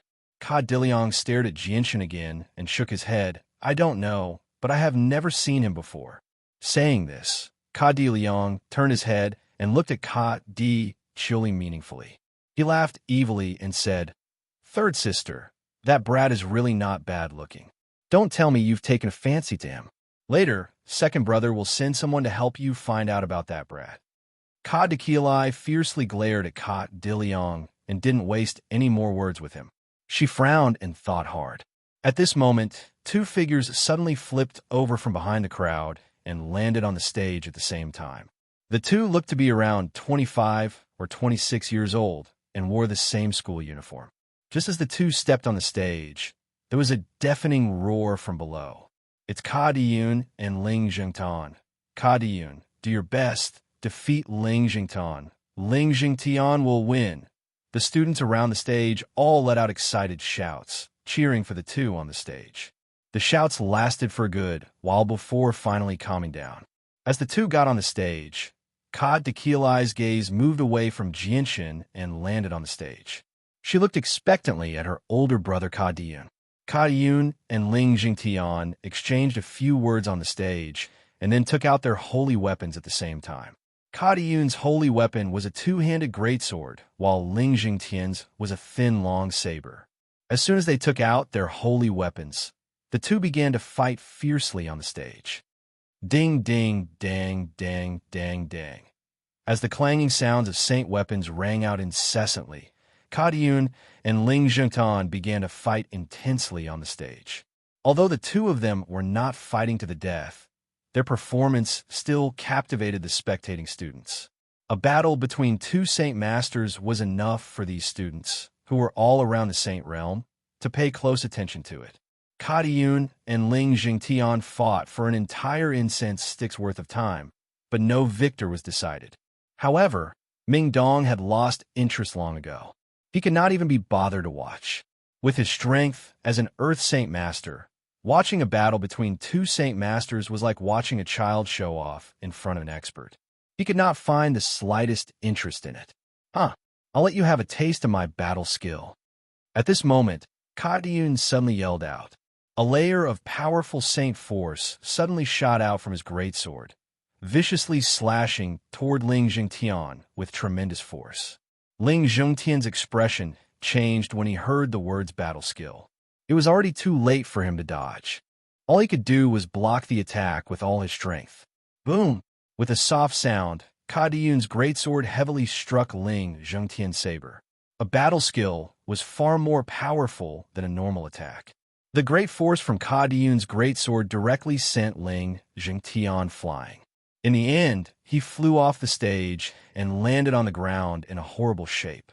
A mouthful of blood uncontrollably spurted from his mouth. After a short moment of silence, an even louder cheer suddenly erupted. They were all cheering for Ka Diyun's victory. Ka Diyun has won. Ka Diyun has defeated Ling Jingtian and become the #1 expert of our Kargath Academy. Ka Diyun is the #1 expert of our Kargath Academy. Below the arena, Ka Di Chioli and Ka Di Liang also showed happy smiles on their faces. They were excited for their brother Ka Di Yun's victory. Ka Diyun inserted his two-handed greatsword into the ground of the arena. He looked down at the crowd and shouted in a heroic manner, "Is there anyone who is not convinced? Come and challenge me. Today I, Ka Diyun, will stand here and accept everyone's challenge." Even the #1 expert, Ling Jingtian, has been defeated by Ka Diyun. Who else in our Kargath Academy could be a match for Ka Diyun?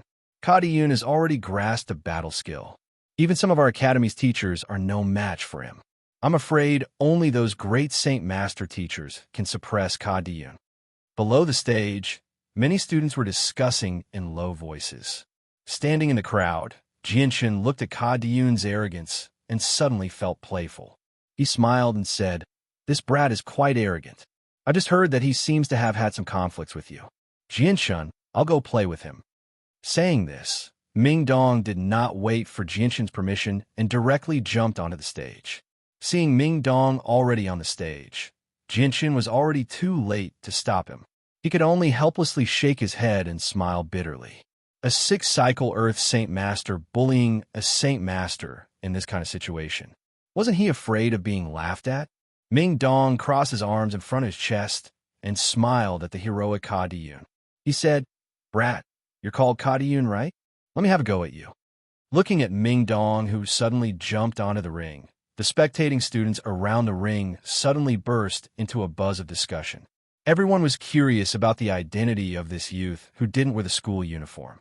While standing in the crowd, Ka Di Liang and Ka Di Chili both frowned. Who is this person? How come I've never seen him before? And he's not wearing a school uniform. It seems like he's not a student of our Kargath Academy. Ka Di Liang frowned and softly said. He then waved his hand to call over a student beside him and said in a low voice, "Immediately go inform Vice Principal Bayan. Just say that an outsider has broken into Kargath Academy and is causing trouble." Yes. That student was the son of one of the guards of the Ka Di Liang family. He did not dare to disobey Ka Di Liang's orders and immediately ran off. Ka Diyun saw that Ming Dong was wearing a white robe and could not help but reveal a trace of suspicion. He probingly asked, "You're not a student of our Kargath Academy." "You guessed right. I am indeed not a student of Kargath Academy." Regardless of the outcome of this match, it will not affect the number one expert of Kargath Academy in the slightest. So, do you still want to fight? Ming Dong crossed his arms in front of his chest and said with a smile, "Fight, of course I'm going to fight. I, Ka Diyun, have never been afraid of anyone. It's just that I don't know how to address you, brother." Ka Diyun cupped his fist and said to Ming Dong, "I'll tell you my name after we fight." Ming Dong said with a faint smile. He was just having fun and treated this as something fun. Ka Diyun saw that Ming Dong was about the same age as him and did not take Ming Dong seriously in his heart. This was because there were very few people of the same age who could beat him. "Even if you're not a student of my Kargath Academy, I still accept your challenge. Let's fight," Ka Diyun said to Ming Dong as he reached out and pulled out the holy weapon that was stabbed into the stage. He assumed a posture that was both offensive and defensive. Chapter 532. Ming Dong giggled as he looked at Ka Diyun. He did not take out his saint weapon and said, "In order to prevent people from saying that I'm bullying a child, I can't go too far.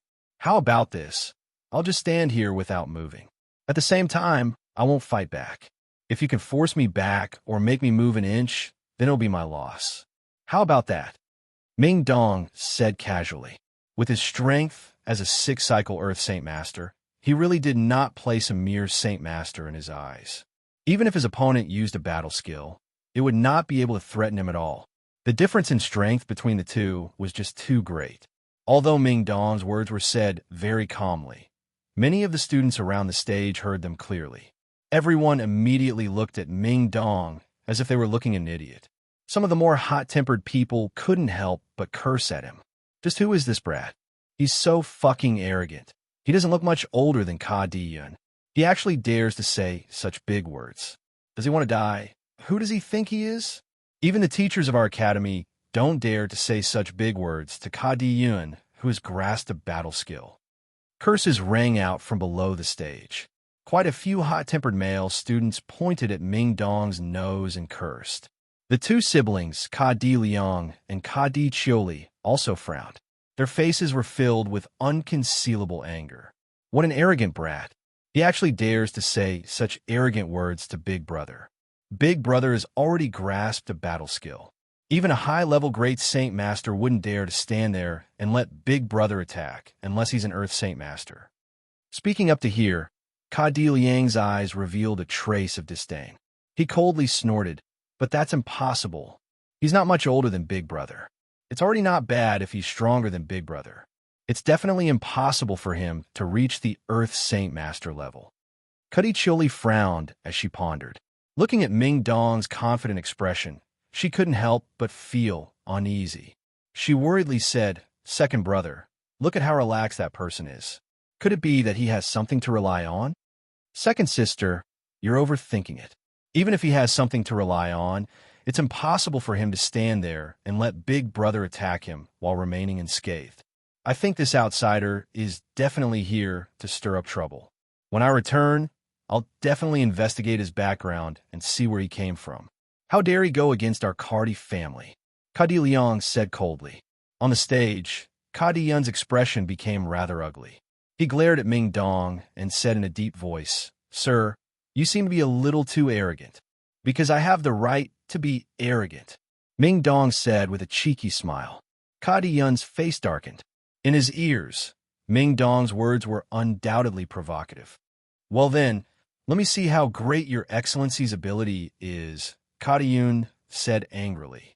Then, he didn't waste any more words. He waved his huge sword and slashed at Ming Dong. The huge sword cut through the air with powerful saint force, heading straight for Ming Dong's waist. It actually produced a soft sound along the way. Ming Dong's actions had clearly angered Ka Di Yun. Coupled with the fact that he was an outsider and not a student of Kargath Academy, Ka Di Yun used his full strength in this attack without holding back at all. Ming Dong was still grinning cheekily as he watched the two-handed sword hurtling towards him. His face was relaxed. He did not take an attack like that seriously at all. Just when a huge sword was about to hit Ming Dong's waist, Ming Dong extended his right hand steadily. Although it seemed very casual to him, it was extremely fast in the eyes of others. Ming Dong's right hand was wrapped in a faint layer of wind-attributed saint force. In an instant, his thumb and index finger came together and firmly caught Ka Di Yun's huge sword. Ka Di Yun's pupils suddenly shrank. He stared in disbelief at the giant sword that Ming Dong had caught between two fingers. His heart was in turmoil. You caught my holy weapon with just 2 fingers." Ka Di Yun couldn't help but cry out in surprise. His face was filled with disbelief. Ming Dong chuckled. "What's so great about that? Kid, do you still dare to call me arrogant?" Ka Di Yun's face paled. The light in his eyes flickered as he growled. "Just who are you? Why are you trying to make things difficult for me?" "I'm not trying to make things difficult for you. I'm just playing around with you. I want to see just how capable the person who once challenged my brother is. As for who I am, I'll obviously tell you once you defeat me." Ming Dong's face was filled with playfulness. He let go of the saint weapon between his fingers and said, "Continue attacking. Use your full strength. Only then might you have a chance at forcing me back. Of course, you don't need to worry about anything. I said I wouldn't bully a kid, so I won't hurt you. You don't need to worry about anything." This time, Ka Di Yun didn't show any anger after hearing Ming Dong's humiliating and disdainful words. This was because he understood that Ming Dong was definitely stronger than him from the exchange of blows just now. Ka Di Yun gripped his huge sword tightly as he glared at Ming Dong like a venomous snake. He bellowed out and used the same battle skill again. The huge sword stabbed toward Ming Dong with an even more powerful ripple of energy. A battle skill used by a Saint Master, even if it was the lowest level of a human tier battle skill, was enough for a great Saint Master to take it seriously. The wind-attributed Saint force circulating around Ming Dong's hand became even denser. Just as Ka Di Yun's huge sword approached him, he suddenly struck out with his hand and struck the huge sword with great precision. Pa! The palm collided with the huge sword, producing a crisp sound. The powerful energy within the huge sword was as weak as an ant before Ming Dong. It was completely dispersed by the palm without any effort. At the same time, the powerful force was transmitted to the saint weapon, forcing Ka Di Yun to retreat several meters. His hand that held the saint weapon became numb from the impact. Ka Di Yun was shocked. He stared blankly at Ming Dong, who stood in front of him. His heart was in turmoil. It was very difficult for him to accept what had just happened. The first time he had used his full strength, his weapon had been caught between 2 fingers by Ming Dong. This time, he had used all of his battle skills without holding back. Yet Ming Dong had struck his saint weapon with a single palm. Before he could even use his battle skill, Ming Dong had dispersed it with a single slap. Ming Dong's strength was so great that Ka Di Yun was deeply shocked. Not only was Ka Di Yun shocked, but even the area below the stage had become deathly silent. The several thousand students who stood around the stage all stared blankly at the scene in front of them. All of them were shocked and filled with disbelief. At this moment, Jian Shen was probably the only one who could remain calm among the several thousand spectators below the stage. However, his face was filled with a bitter smile and helplessness. Ming Dong clapped his hands and stared at Ka Di Yun with a smile. He hooked his finger and said, "Come, come, come. Let's continue. You just need to try a little harder, and you'll be able to force me back." Ka Di Yun stared at Ming Dong with an unsettled expression. He found it very difficult to calm down because Ming Dong did not seem to be over 30 years old. He was not much older than him, but Ming Dong possessed such terrifying strength. Even when he used his battle skill, he was unable to make Ming Dong move a single step. This was very difficult for him to accept. "Sir, this is Kargath Academy. Outsiders are not allowed to enter. You have barged into Kargath Academy without permission and interfered with the competition between students. You have severely violated the rules of our Kargath Academy. Please accept the punishment of our Kargath Academy immediately." At this moment, a dignified voice rang out. The voice was loud and resounded throughout the entire arena. As soon as the voice finished speaking, a white figure shot over from outside with lightning speed. He directly leapt onto the stage and stood in front of Ming Dong. The newcomer was a middle-aged man.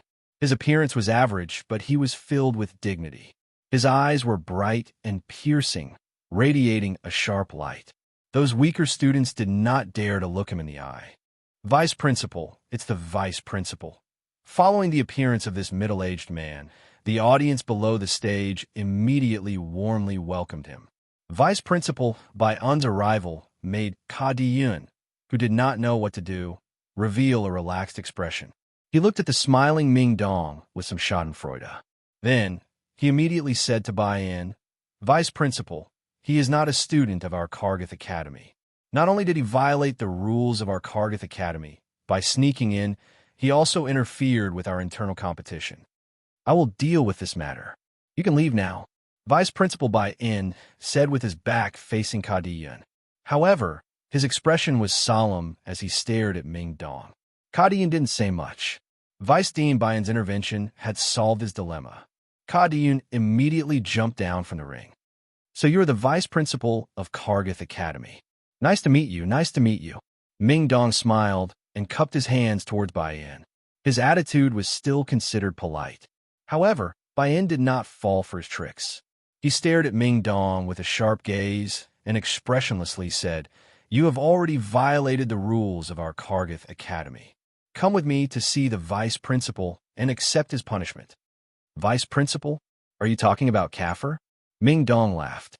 He did not feel the slightest bit of pressure. After all, he and Kaffir were acquaintances. Chapter 533.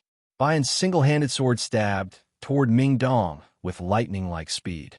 None of the students below the stage could see his movements clearly. No one was able to catch a trace of Bai Yin's weapon. A battle between Earth Saint Masters was far more powerful than a battle between Saint Masters, whether it was in terms of speed or strength. The students who were all saints and great saints did not have the ability to observe a battle between Earth Saint Masters in detail. All the students around the stage immediately held their breaths when they saw Bai Yin personally take action. They all watched with wide eyes. Although they could not see the battle in detail, it was still a fatal attraction to them. In their eyes, battles between Earth Saint Masters were just far too rare. At the very least, they had never seen Bai Yin personally take action in the past few years. Ming Dong stood in his original spot, not moving at all. Bai Yin's single-handed sword pierced through Ming Dong's chest without any resistance. Many of the students who saw this scene below the stage let out cries of surprise, cheering for Bai Yin. Those who didn't know what was going on thought Ming Dong had been pierced through by Bai Yin's sword. However, Bai Yin was unable to cheer up at all. Instead, he became stern. His single-handed sword had not touched anything solid. It had only pierced through an afterimage that had yet to disperse. "Vice Principal Bai Yin, you're too slow. I'm behind you." Before Bai Yin could even turn around, Ming Dong's figure appeared from behind him. Bai Yin's expression drastically changed because he had actually failed to sense how his opponent had gotten behind him. Moreover, from the sound of his opponent's voice, he could tell that his opponent was extremely close to him. If Ming Dong attacked him now, it would be very difficult for him to dodge. Bai Yin had been through hundreds of battles in the past. Without any hesitation, he immediately slid to the side. At the same time, he spun around and stabbed his single-handed sword at Ming Dong. Ming Dong gently pushed off the stage with the tip of his foot. Wrapped in a layer of wind energy, he turned into an azure blur that drifted backwards. He easily dodged Bayan's attack. However, Bayan did not let Ming Dong go. He stomped his feet heavily on the stage and shot toward Ming Dong like an arrow. He pointed his single-handed sword at Ming Dong's chest. Ming Dong didn't get angry. He gave Bayan a meaningful smile. Then, just as he was about to retreat to the edge of the stage, he suddenly stopped. Then, he quickly moved to the side. Instead of retreating, he moved forward and crossed paths with Bayan. At the moment when the two crossed paths, Ming Dong's right palm lightly pressed against Bayan's back with surging wind elemental energy. Bayan had already chased Ming Dong to the edge of the stage. It was already very difficult for him to stop. However, with the addition of the enormous force from Ming Dong's palm on his back, Bayan's body was immediately sent flying out of the stage. He glided through the air for over 30 meters before landing on the ground. At this moment, the force Ming Dong had applied to his body had not completely dissipated. It forcefully pushed his body forward a few steps before he came to a stop in a somewhat sorry state. Ming Dong and Bayan had exchanged a few blows in the blink of an eye.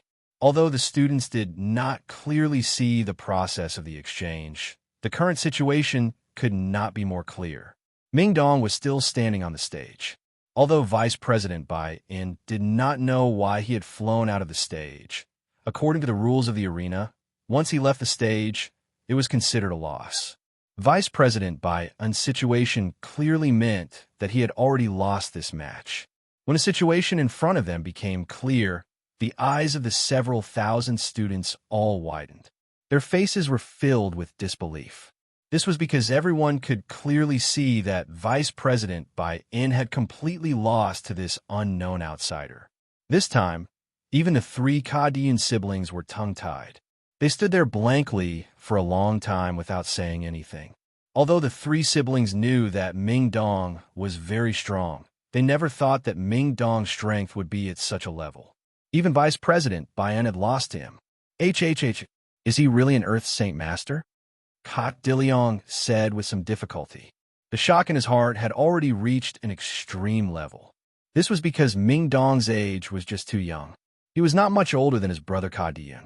Kadiyun and Kad Dakilai did not say anything. Their gazes were complicated and filled with shock as they stared at the nonchalant Ming Dong on the stage. But Ming Dong's demeanor caused Cuddy Chioli and Kadiyun to simultaneously have a crazy thought. Could it be that defeating Kargath Academy's vice principal, Bayan, was an insignificant matter to him? Vice President Bayan also stared at Ming Dong on the stage with a face full of shock. His heart was filled with incomparable shock. As the person involved, he obviously understood that Ming Dong's palm strike on his back was enough to heavily injure him. He was only being merciful. Vice President Bayan suppressed his shock and jumped back onto the stage. His expression was complicated as he looked at Ming Dong. He cupped his fist and said, "Brother, thank you for being merciful." Bayan's words were like a heavy bomb in the ears of many students, causing their minds to shake violently. Ming Dong waved his hand without a care. He said, "We're all family. I was just playing around. If I had really injured you, I'm afraid that my brother would not have let me off easily." "Ha ha, little friend. Why didn't you inform me that you were coming to my Kargath Academy to play? I could have come out personally to greet you.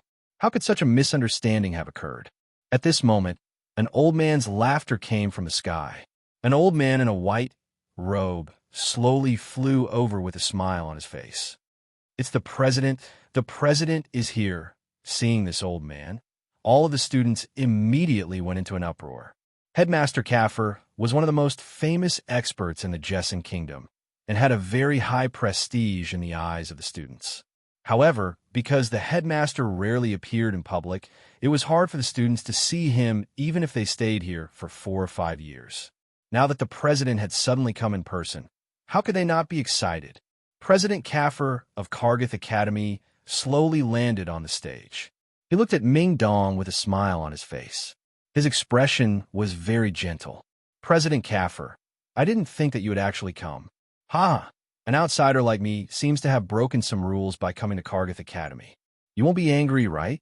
Ming Dong cupped his hands towards Kaffir and smiled. No, no, it's our honor to have little friend come to our Kargath Academy to play. I can't wait to welcome you. How could I be angry? President Kaffir said with a smile. Then he stood up and looked at Bayan. He said, Bayan, it's not wrong for you to be defeated by this little friend. If this little friend didn't show mercy, you would have been seriously injured. Next time, don't act so recklessly, understand? Bayan understands. Bayan replied respectfully. Then he looked at Ming Dong with a complicated gaze. He was curious about Ming Dong's identity. He cupped his hands and asked, How should I address this brother? President Kaffir laughed and said, This little friend is called Ming Dong. He is a respected guest of the kingdom of Jessen. Bayan, you should have heard of little friend Ming Dong's great name. Ming Dong? Bayan was slightly surprised. He seemed to be in deep thought, but his expression soon changed.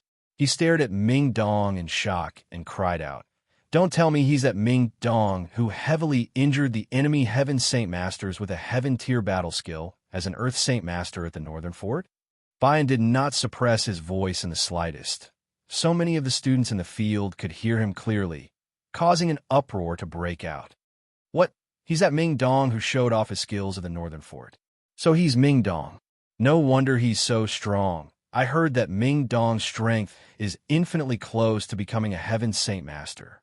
He's only a step away. I heard that Ming Dong has grasped a Heaven tier battle skill and injured quite a few peak Heaven Saint Masters. After the Battle of the Northern Fort, Ming Dong's name had spread far and wide in the Kingdom of Jessen. There was almost no one who did not know him. Even the Kargath Academy, there were very few people who did not know his name. This made him an idol in the hearts of many students. After learning of Ming Dong's identity, the expressions of the three siblings immediately became very interesting. So he's Ming Dong. Ha ha ha. He's a hero that I, Ka Yunshin, have admired for a very long time. I, Ka Yun, have not been wrong to lose to him. Ka Yun laughed heartily. The displeasure he felt towards Ming Dong due to what had just happened had completely disappeared. Brother, he's actually Ming Dong. Ka Liang stared at Ming Dong in the ring, tongue-tied. His expression was extremely rich. Ming Dong's achievements were like thunder to their ears. Not only did he possess the strength of an Earth Saint Master at such a young age, he also grasped a Heaven tier battle skill and could even injure a Heaven Saint Master. Such a glorious achievement had made Ming Dong the hero that the two brothers revered the most. He had become the goal that the two brothers had always wanted to chase after. Ka Chioli's gaze towards Ming Dong was also filled with surprise.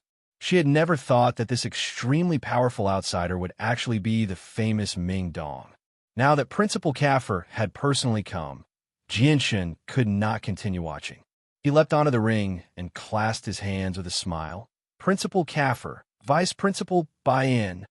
Chapter 534. As soon as he heard the name, Changyang Shoten, Bayan was shocked. He hurriedly bowed to Jianshan. Bayan greets Sir Imperial Protector. Although Jianshan used to be a student of Kargath Academy, his status was different now. Not only was he a Heaven Saint Master, he was also the first Imperial Protector of the Kingdom of Jessen in several hundred years. His status was incomparable to before. Even with Bayan's status as the Vice Principal of Kargath Academy, he still had to bow to Jianshan. As soon as the spectating students heard that this white-robed outsider was the famous Imperial Protector of the Kingdom of Jessen, Changyang Shoten, they were all shocked. A huge commotion broke out as they stared at Jianshan with burning gazes. Their faces were filled with admiration and reverence. If Ming Dong was said to be the object of worship in the hearts of the students, then Jianshan was a high and mighty god in the hearts of the students of Karga's, an inviolable existence. This was because Jianshan had once been an influential figure in Kargath Academy.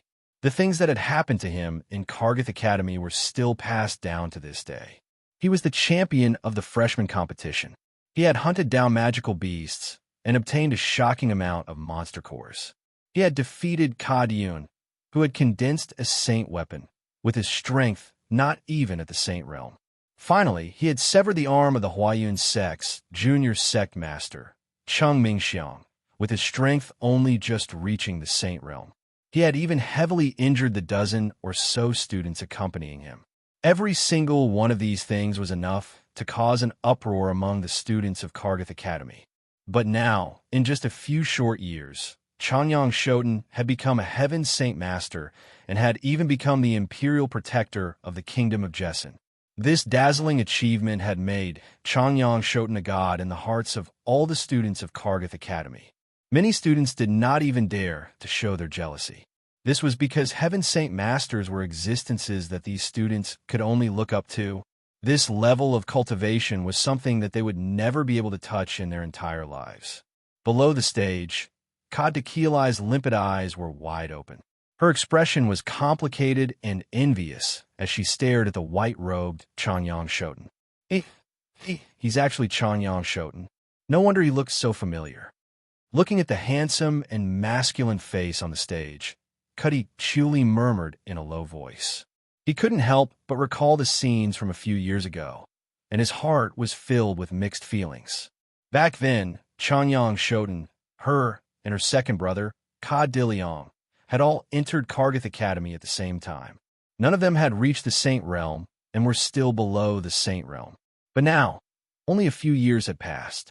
The strongest of the three siblings, Ka Dun, had only recently broken through the bottleneck of Great Saint Realm and had yet to leave Kargath Academy. On the other hand, Jianshin had become a peak Heaven Saint Master in just a few years. Heaven Saint Master, this was a level that many people yearned for. After learning the identities of Jianshin and Jianshun, the only ones who could remain calm were the three siblings.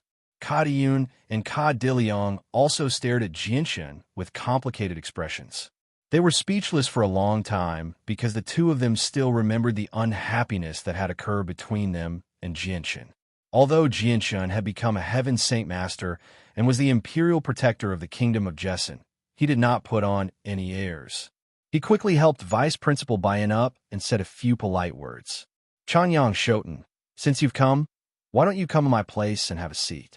Allow me to be a good host, Kafel said with a smile. The fact that Jianshun was able to come to Kargath Academy meant that he hadn't forgotten about this place. This made Headmaster Kaffer overjoyed as well. Then I'll have to trouble you, Principal. Jianshun clasped his hands with a smile. It's no trouble. It's no trouble at all. You being able to come here is the honor of all the teachers and students of Kargath Academy. Kaffer said with a chuckle. Then he slowly rose into the air and flew towards the tower in the center of the academy. Jianshin did not want to fall behind. He controlled the wind element with his mind and brought Ming Dong into the air. He followed behind Kafel and left the arena at a steady pace, leaving behind a large group of students who looked at them enviously. Very quickly, Jianshin and Ming Dong followed behind Kafel and flew to the top floor of the tower. This was not only Kafel's office, but also his resting place. There was a guest hall and a lounge.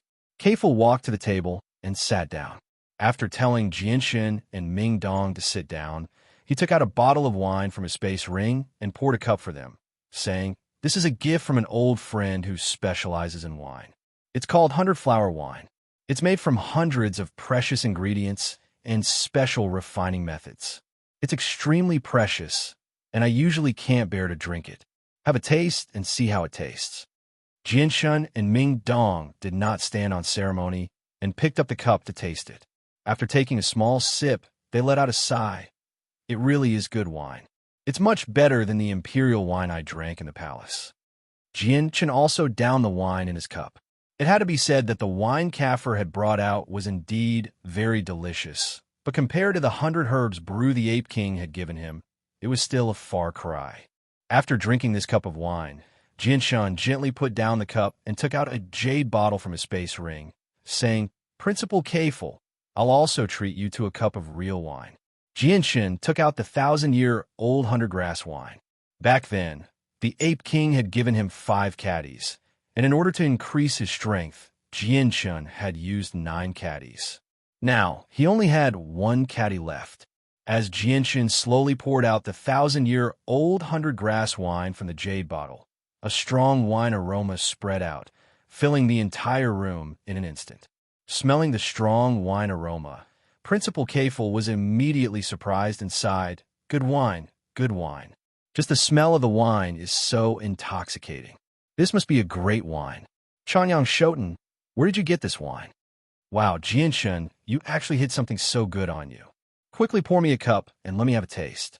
Ming Dong impatiently pushed the cup to Jianshun's side as he looked at Jianshun with shining eyes. Jianshun chuckled and poured another cup for Ming Dong. "Drink slowly. This wine can't be bought outside, even if you have money. When I went to the Cross Mountains, I spent a lot of effort to get it from the ape king of the spiritual apes. He's a saint ruler, and I don't have much left on me right now. Every little bit I drink is a little bit less." Principal Kafel violently trembled when he heard that the wine had been given to him by the ape king of the spiritual apes. He looked at Jianshun in disbelief. The Cross Mountains had always been a forbidden zone for humans. It was impossible for anyone who entered to come out. He had never thought that not only had Jianshun entered, he had even gotten such a great wine from a saint ruler of the magical beasts. This was just unbelievable. On the other hand, Ming Dong didn't reveal any abnormalities. He seemed to know that this wine wasn't easy to come by. He took a sip of the 100-herb brew and closed his eyes in an intoxicated manner, savoring the wonderful feeling of the wine entering his stomach. Seeing Ming Dong's intoxicated expression, even Headmaster Kafel, who had always loved good wine, couldn't help but suppress the distracting thoughts in his mind. He lifted the cup and took a sip, his eyes immediately shining brightly as he couldn't help but praise, "It really is good wine. This is the first time I've tasted such good wine in my life. After drinking this wine, I'm afraid that in the future, all other good wine will be tasteless in my eyes." After speaking, Headmaster Kafel downed the cup of wine in one gulp. Principal Kafel closed his eyes in an intoxicated manner. Not only could the Millennium Jade strengthen one's saint force, it could even strengthen one's soul. As a result, both Ming Dong and Kafel could not help but close their eyes after drinking the wine. Jianshun smiled as he looked at the two of them.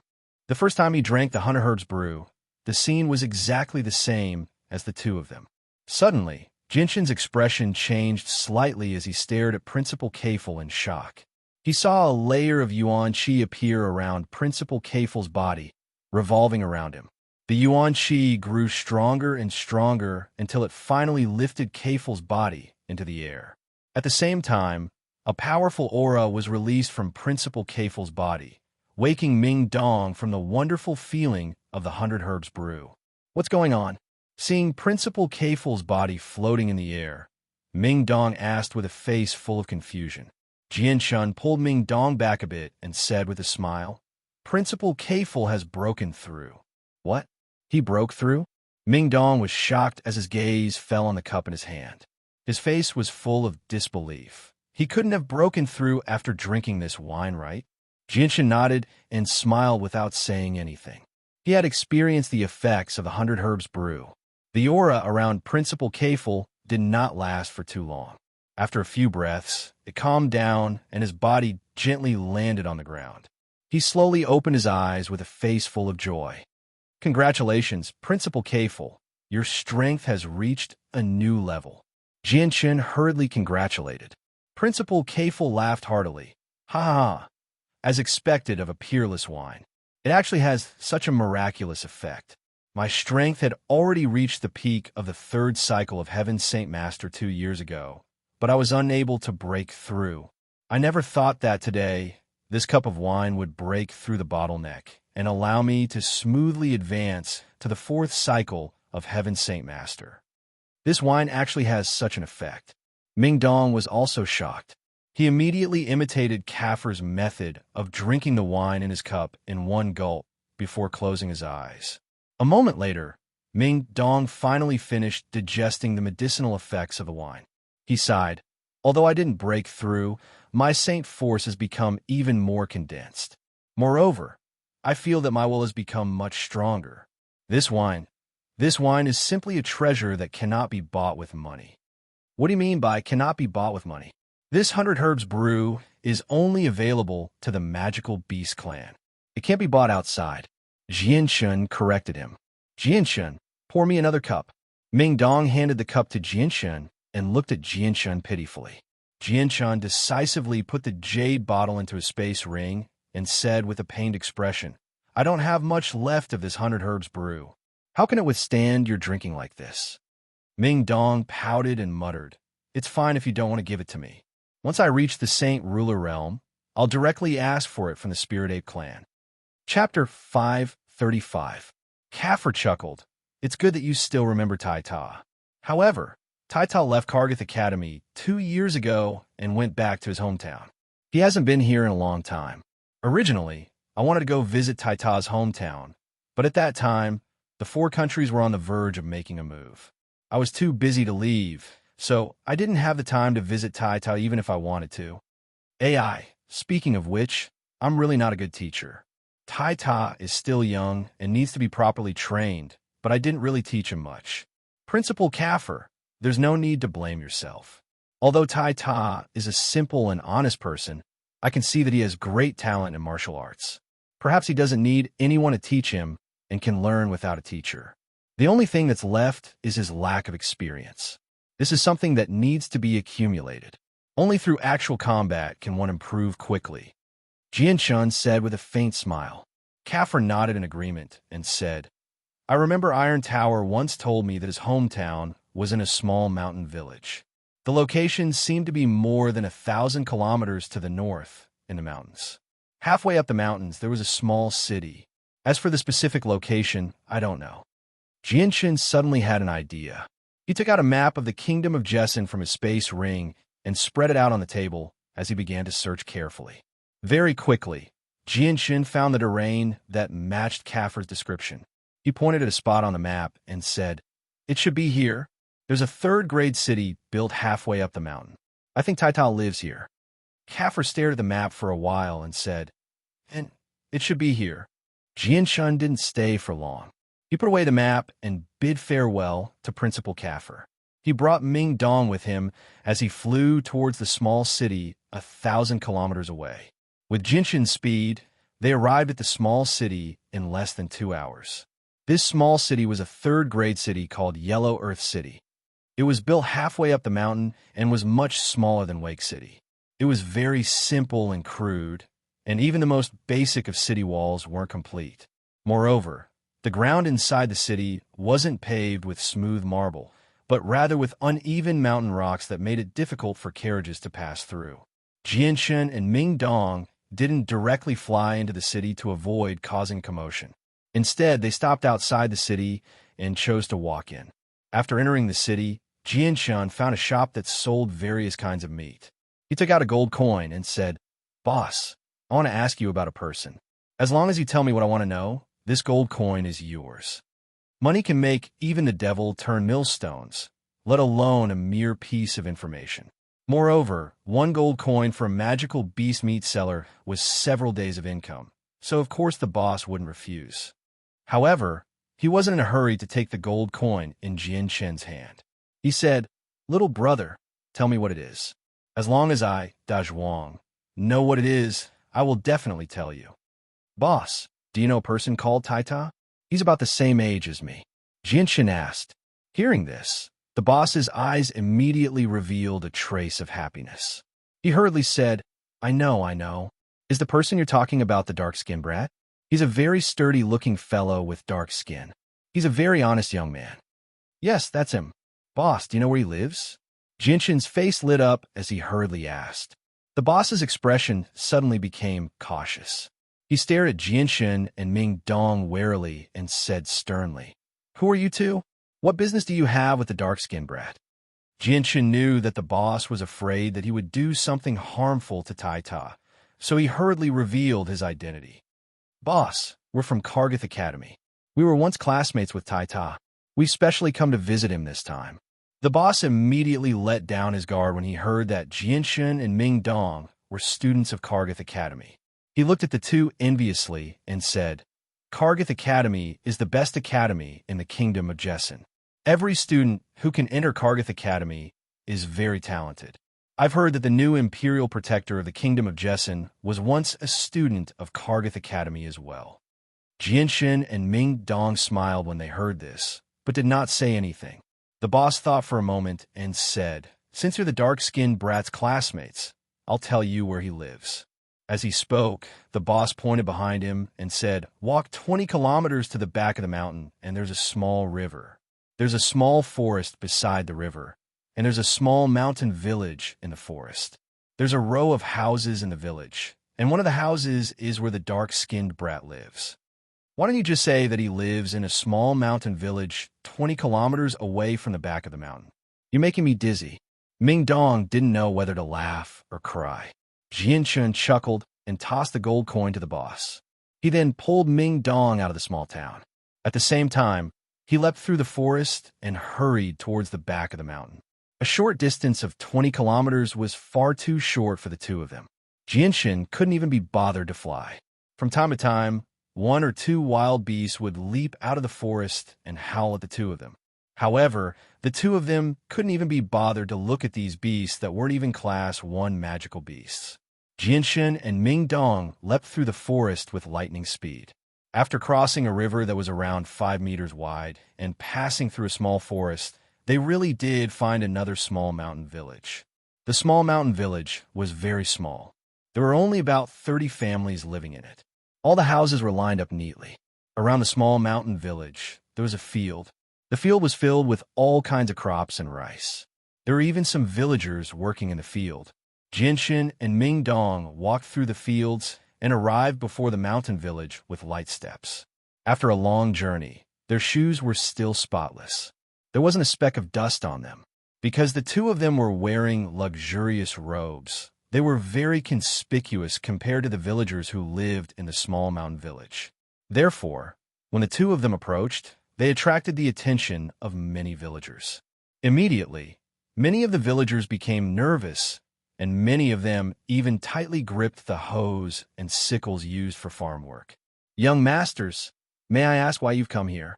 An old man trembled as he arrived before the two of them and asked carefully. Jianshun was an amiable person. He smiled at the old man and said gently, "Sir, we're students from Kargath Academy. We used to be classmates with Tai Ta. We've come here mainly to find Tai Ta." "Oh, so you're Little Black's friend." The old man let out a sigh of relief. He waved his hand at the surrounding villagers and said with a hoarse voice, "Everyone, don't be nervous. These two are students from Kargath Academy. They've come here to find Little Black. They used to be classmates with Little Black." Hearing this, the tense expressions on the villagers' faces immediately relaxed. Jianshun looked at this scene with suspicion. These villagers' reactions seemed a bit abnormal. "Sir, did something happen here recently?" Jianshun asked curiously. Nothing. The old man waved his hand and said, "Little Black went hunting in the mountains early in the morning. He'll probably be back in a while. You guys go sit in the house first."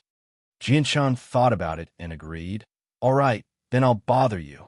At this moment, a deep voice came from afar. "Father, mother, grandfather, first uncle, second uncle, uncles, aunties, I'm back." Jianshun and Ming Dong instinctively turned their heads and saw a burly, dark-skinned, bald man walking over with a wild boar on his shoulder. "That's Little Black. Little Black's back." "Oh, you've actually hunted such a large wild boar again," the old man said happily. Ming Dong studied the burly man carrying the boar and asked in disbelief, "Jianshun, is this the Tai Ta you're looking for?" Jianshun nodded with a smile. "That's right. He's Tai Ta. He was the only friend I knew back in Kargath Academy. A few years have passed. Although he's changed so much that I almost can't recognize him anymore, his voice is still the same as before." At this moment, Tai Ta, who had returned with the wild boar, also noticed the two extra people in the village. He paused slightly before throwing the wild boar to the ground. He strode over to Jianshun and asked, "Who are you two? Strange. Why do I feel a sense of familiarity from you? Have we met somewhere before?" Tai Ta's voice was rather cold at first, but when he noticed Jianshun, he immediately became suspicious. He stared at Jianshun in surprise and doubt. Jianshun was amazed as well when he saw Tai Ta. After a few years, Tai Ta had actually become even more burly. Just his body alone made him seem like a small mountain. With Jianshun's height of 1.8 meters, he could only reach Tai Ta's chest. Tai Ta was at least 5 meters tall. Jianshun raised his head slightly to look at the mountainous Tai Ta. He smiled brightly and said, Tai Ta, it's only been a few years. Can't you recognize me already? Tai Ta frowned when he heard the familiar voice. He pondered for a moment and murmured, this voice. After a moment of thought, Tai Ta's eyes suddenly lit up as if he had thought of something. He immediately stared at Jianshun in wild joy and said excitedly, why, you're Changyang Shoten. You're Changyang Shoten. I remember your voice. Jianshun chuckled. Tai Ta, I thought you'd forgotten about me. Chapter 536. Tai Ta's voice was filled with excitement. Jianshun was his best friend back in Kargath Academy, especially when the two of them hunted magical beasts. That was an unforgettable memory that he would never forget. Jianshun's frail figure was wrapped around by a Tai Ta's bear-like body. He immediately felt a great force bind him. Feeling Tai Ta's thick arms, Jianshun was secretly surprised. Compared to a few years ago, Tai Ta's strength had clearly increased by a lot. Even with his body that had been tempered by chaotic force, it was still rather difficult for him to endure. Jianshun gently pushed Tai Ta away with both hands. Looking at the huge man who seemed like a black bear, he was secretly amazed. He sighed in amazement. Tai Ta, you were about the same height as me a few years ago. I never thought you'd actually grow so tall now. Tai Ta calmed down very quickly. He scratched the back of his head and chuckled. I don't know what's going on, but I've grown taller and taller in the past 2 years. Tai Ta seemed to think of something when he said that. A sliver of worry appeared in his eyes. Jianshun happened to notice the worry in Tai Ta's eyes. Jianshun immediately asked in concern, Tai Ta, if you run into any trouble, just tell me. I'll help you deal with it. It's fine, it's fine. Jianshun, this must be your first time coming to my house. Come, let's have a seat in my house. Tai Ta placed his right hand on Jianshun's shoulder affectionately. He held onto Jianshun's shoulder and made his way to the wooden hut nearby. After taking a few steps, Tai Ta suddenly noticed Ming Dong, who he had basically ignored. He chuckled and said in a low, muffled voice, Jianshun, this is your friend, right? Jianshun chuckled and introduced, this is Ming Dong, my best friend. Tai Ta wrapped his other arm around Ming Dong affectionately. He said enthusiastically, since you're Changyang Shoten's brother, you're my brother as well. Brother Ming Dong, let's have a seat in the house. Hey Z, we have guests. Big guy, these two are your friends, right? Big brother to Zhuang Zhuang. Who are these two big brothers? At this moment, the villagers in the surroundings all gathered over curiously. They all called Tai Ta by different names, all very casually. Tai Ta smiled honestly and greeted the villagers. After bidding farewell to everyone, he led Jianshun and Ming Dong into a wooden hut. The wooden hut was very large and was divided into 6 areas. There was a kitchen for cooking, a living room for eating, and 4 rooms for resting. Tai Ta lived in one room, his parents lived in another, his grandparents lived in another, and Tai Ta's great-grandfather lived in the last room. He was an ordinary old man who had lived for over 150 years. He did not know Saint Force. Tai Ta led Jianshun and Ming Dong to a table and sat down. Afterward, he immediately took out a basin of the most ordinary rice wine and a large piece of cold barbecued meat to entertain the two of them.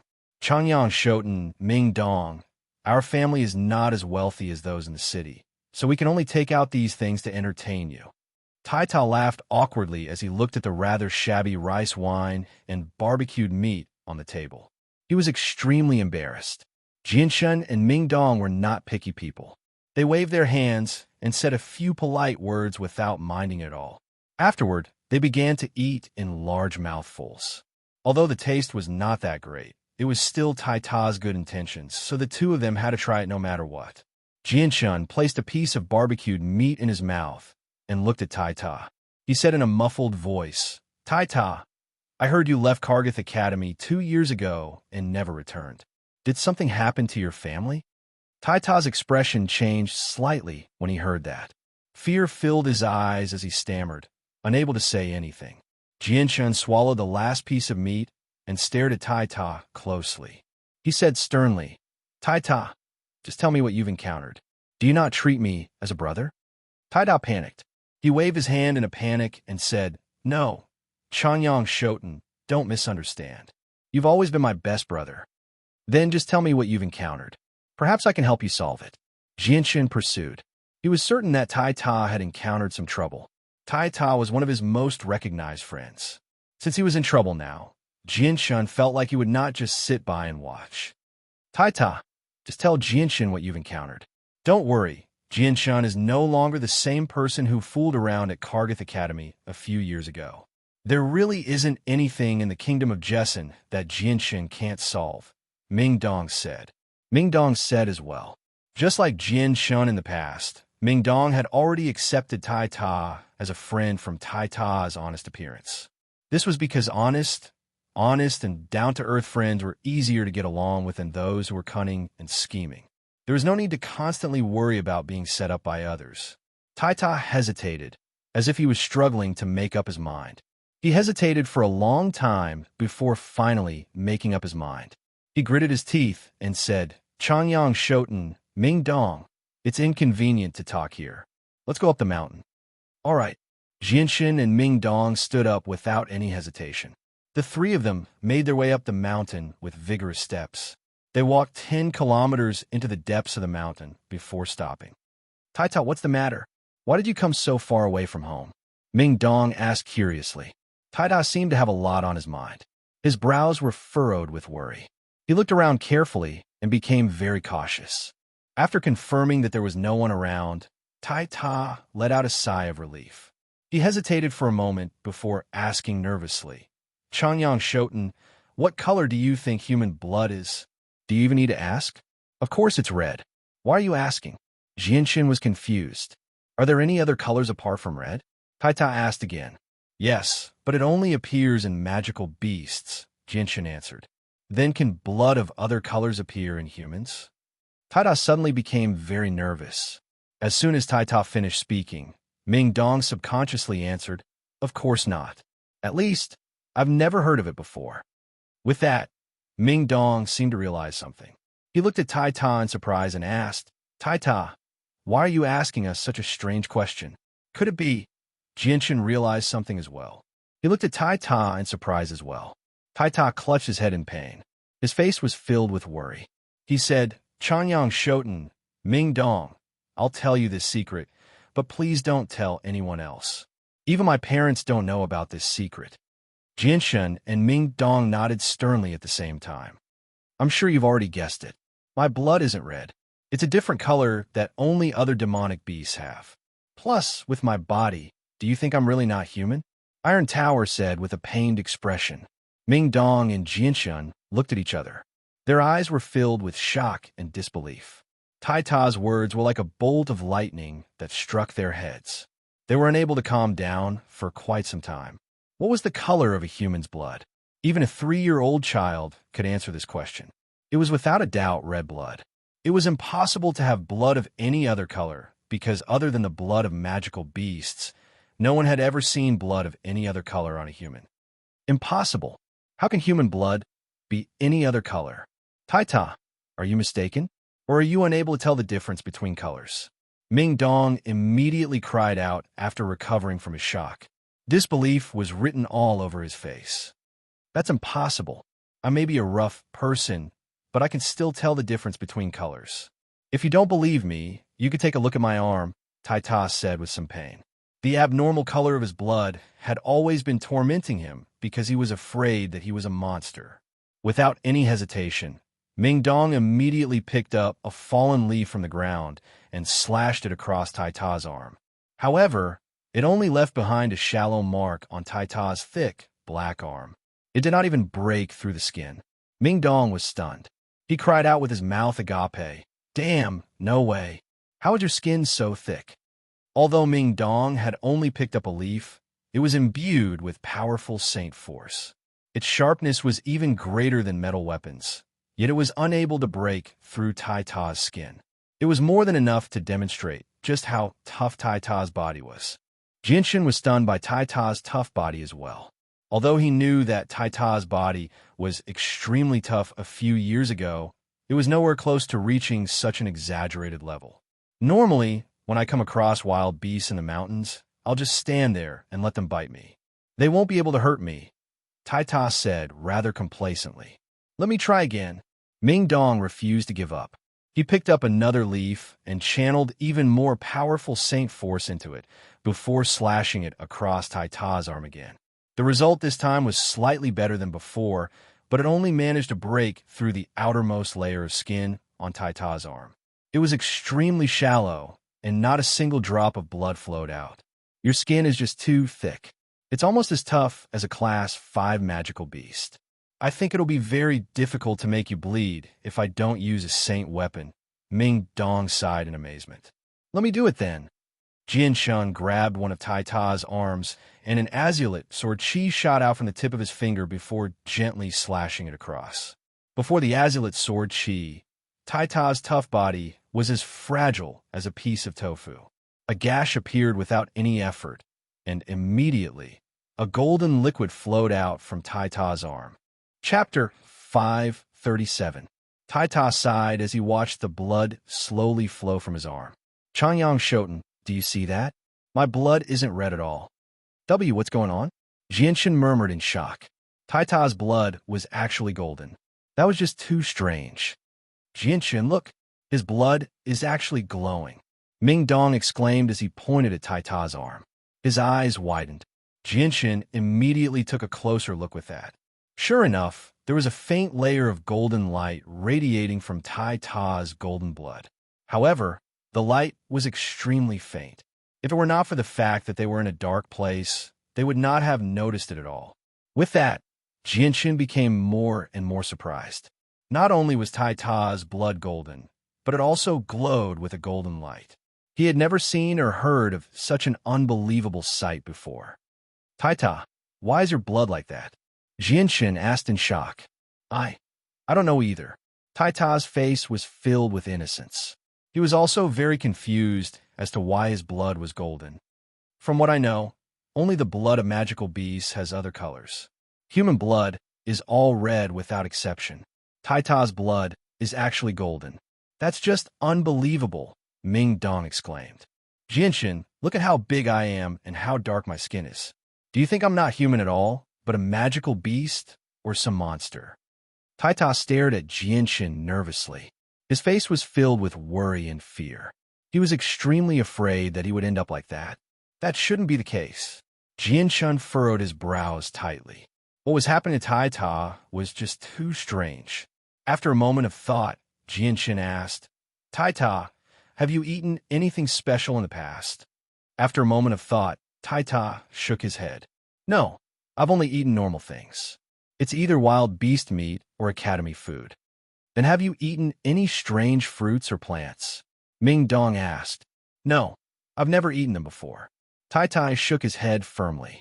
Then when did you discover that your blood was golden? Did you feel any discomfort in your body or anything different from before? Jianshin pressed on. Taita thought about it and said, that day at Kargath Academy, I was accidentally injured by a very powerful magical beast when I went hunting alone. I started bleeding. Only then did I suddenly discover that my blood had become golden. Jianshin muttered after a moment of thought. That's strange. When we were attacked by the wolves at Kargath Academy, I clearly remember that your blood was still red. How did it suddenly become golden? Jianshin furrowed his brows and pondered for a moment. Suddenly, a thought flashed through his mind. He said, Taita, from the day I left Kargath Academy until you discovered that your blood was golden, did you feel any changes in your body?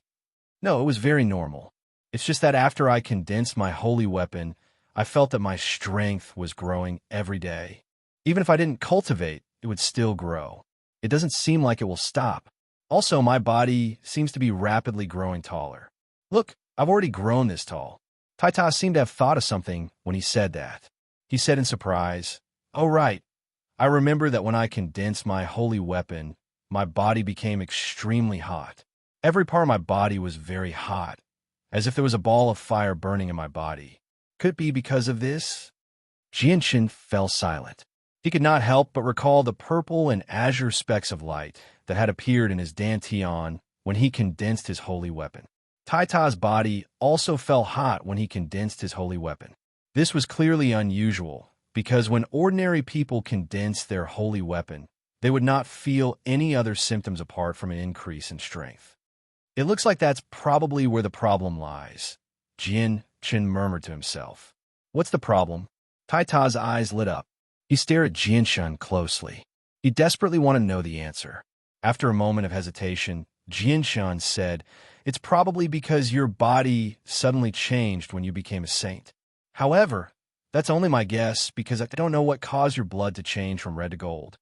Taita scratched his head in frustration when he still failed to find an answer. He said resentfully, "What's going on? If my body continues to grow like this, will I become a monster in the future?" Taita, there's no need to worry. Your blood really is very special. From what I know, even if the blood of some magical beasts is very special, they definitely won't have golden blood. Perhaps it's a blessing for you, not a curse. Ming Dong comforted him. But, Taita clearly still could not accept this reality. There's no buts. Ming Dong is right. If it's a blessing, it's not a curse. If it's a curse, you can't avoid it. Taita, there's no need to worry because this won't solve the problem. Why don't you accept it and stop wasting time on this matter? Jianshan said sternly. As he said that, he could not help but think about what had happened to him in the past. Back then, he still did not know about the secret of the sword spirits. The sword spirits had remained in his dantian for a long time, which had troubled him for quite a while. However, in the end, it was not a curse at all. Instead, it was a blessing in disguise, allowing him to benefit greatly. All right, I won't think about it anymore. Who cares if I become a human or a monster in the future? If I really do become a monster, I'll just find a place where there's no one else and live by myself. Taita finally accepted the matter after being comforted by Jianshan and Ming Dong. That's more like it. Just accept it. Your golden blood might be a symbol of your innate extraordinariness. Don't forget, you were born with great strength. Jianshan chuckled. He took out a piece of cloth from his space ring and wiped away the golden blood on Taita's arm. As the blood was removed, Taita's thick and dark arm was revealed. However, the wound that Jianshan had left on his arm had already vanished. Your wound has actually healed. What powerful regeneration! Jianshan said in surprise. Taita chuckled. Whenever I'm injured, my body will heal in a very short amount of time. Is that why the golden blood is so wondrous? Ming Dong was surprised. Jianshan waved his hand and said, "Whatever, let's not talk about this anymore. We won't be able to come to a conclusion no matter how much we talk about it. It's just a wild guess. Taita, it's been a few years since we last met. Let me see just what level your strength has reached." Taita gritted his teeth when he heard that. "I haven't slacked off in the past few years. I've been cultivating diligently every day. I'm already an intermediate great Saint Master now. Chanyang Shoten, what's your strength like? You defeated me when we first joined the academy. I wonder if you can still defeat me like before." Ming Dong had no idea how to react as he looked at Taita. "Taita, are you looking down on Jianshan too much? He's even killed quite a few Heaven Saint Masters. He can defeat a great Saint Master with just a flick of his finger." Taita paled in fright when he heard that. "What? He's even killed a few Heaven Saint Masters? That can't be true, right? Whatever. I don't want to fight anymore. I don't want to fight with you anymore." Taita waved his hands in a hurry. He looked at Jianshan like he was looking at a monster. Jianshan chuckled. Just when he was about to say something, Jianshan beat him to it. "Taita, I've heard from Jianshan that you're born with great strength. Why don't you let me see it?" The honest Taita was not modest at all. He said in a rather conceited manner, "Yep, I really am very strong. Can you handle it? What if I injure you?" Ming Dong had no idea how to react. "If you injure me, I'll just smash my head against a tree and die." No, that won't do. You're Chanyang Shoten's brother, so you're my brother as well. How can I let you smash your head against a tree? Let's not fight.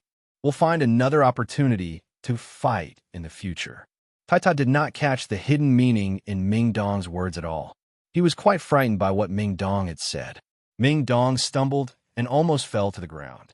He bitterly smiled at Jianshan and said, "Jianshan, your brother is just too honest."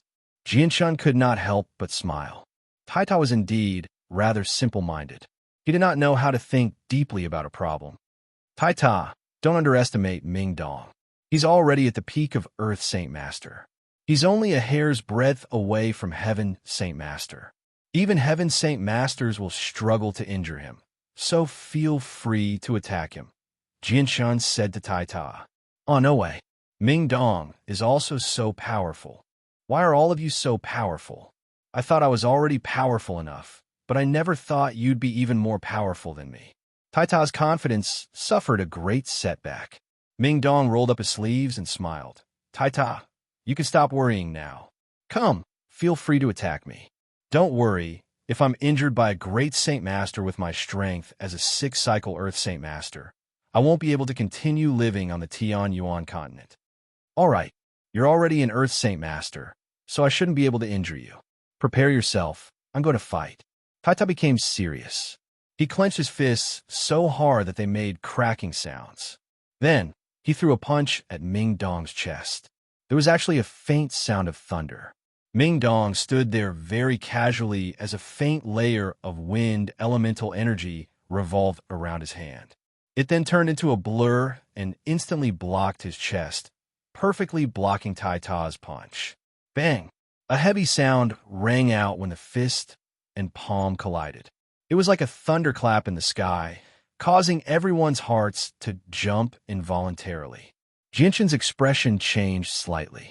He stared at Tai Ta in surprise and doubt. He could feel that Tai Ta's punch was very different from the punch of an ordinary person. When Tai Ta's fist collided with Ming Dong's hand, the heavy sound seemed to be able to pierce the heart and shatter it.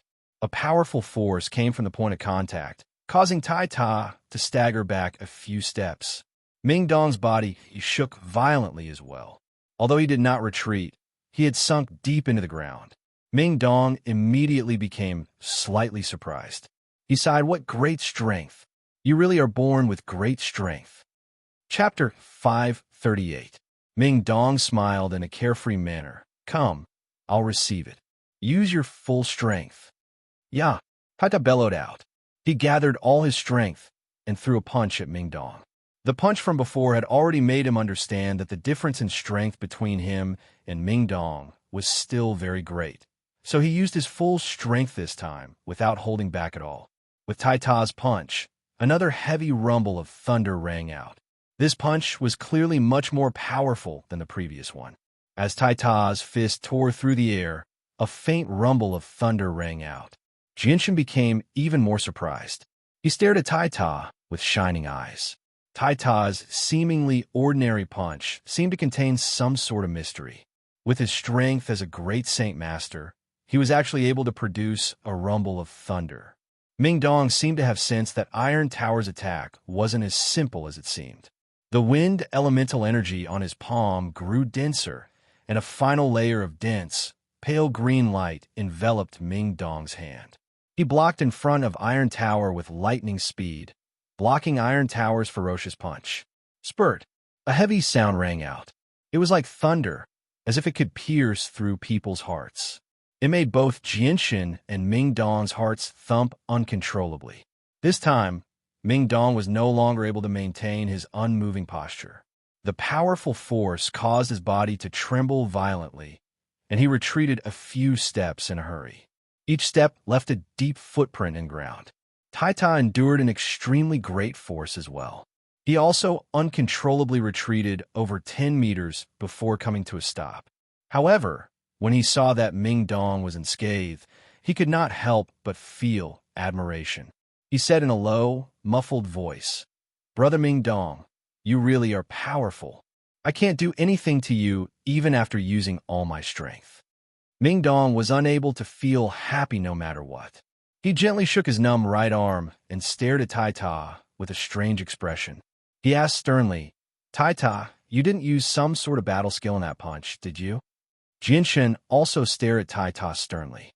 Tai Ta's two punches were far too unusual. Not only did they produce strange sounds when they tore through the air, but when they collided with Ming Dong's hand, the thunderous rumble was actually able to affect their hearts. Battle skill?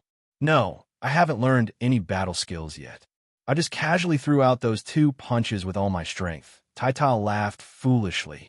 Taita, did you feel anything special when you threw those punches? Jianchen asked sternly.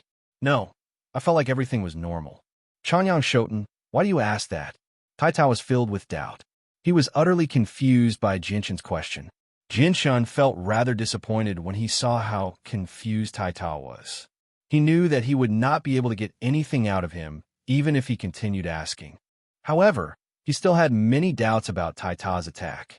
He had no idea why Taita's punch would produce such a strange sound, which was actually able to affect his heart. Jianshan, perhaps it's because of the golden blood in Taita's body. Having golden blood is just far too strange, but it also proves that Taita is extraordinary, Ming Dong said. Jianshan thought about it and felt that it made sense. He stopped thinking about it and said, let's all go back. All right, we'll all go back, but you have to keep this a secret from me. Taita looked at the two of them pleadingly. Don't worry, we won't tell anyone, Jianshan said seriously. Afterwards, the three of them returned the way they had come. However, when they arrived at the village, there were already over a dozen people in bright clothes there. They were currently arguing with several dozen villagers with weapons in their hands. Taita's eyes immediately burned with rage when he saw the well-dressed people. He cursed angrily. These bastards have actually come again. Looks like I haven't taught them a lesson enough. With that, Taita immediately ran over. Hey Z is back. Hey Z is back. Big brother to Zhuang is back. Big brother to Zhuang, come teach these bad people a lesson. Big guy, you're finally back. These people have come again. Hurry up and chase them away. The villagers immediately felt relieved when they saw Taita return. They knew just how powerful Taita was. As long as Taita was there, these people were no longer a threat to them. The faces of the people in bright clothes changed slightly. They seemed to be afraid of Taita, but soon after, they seemed to have thought of something and a confident smile appeared on their faces. Tower rushed over and stood in front of the group of villagers. He glared at the dozen or so people who were dressed in bright clothes. Why are you annoying people here again? Haven't I beat you up enough? Taita, don't be too arrogant. We're from the Shao family. Moreover, our Shao family's eldest young master is already a disciple of the Profound Wind sect. He was personally taken in as a disciple by the Profound Wind sect's sect master. His status is illustrious. You're just a nobody. How can you fight with us? If you dare to be impudent, you'll only bring trouble to the entire village, a young man said loudly with confidence. I don't care who you are. So what if you're from the Profound Wind sect? Taita, I'm not afraid.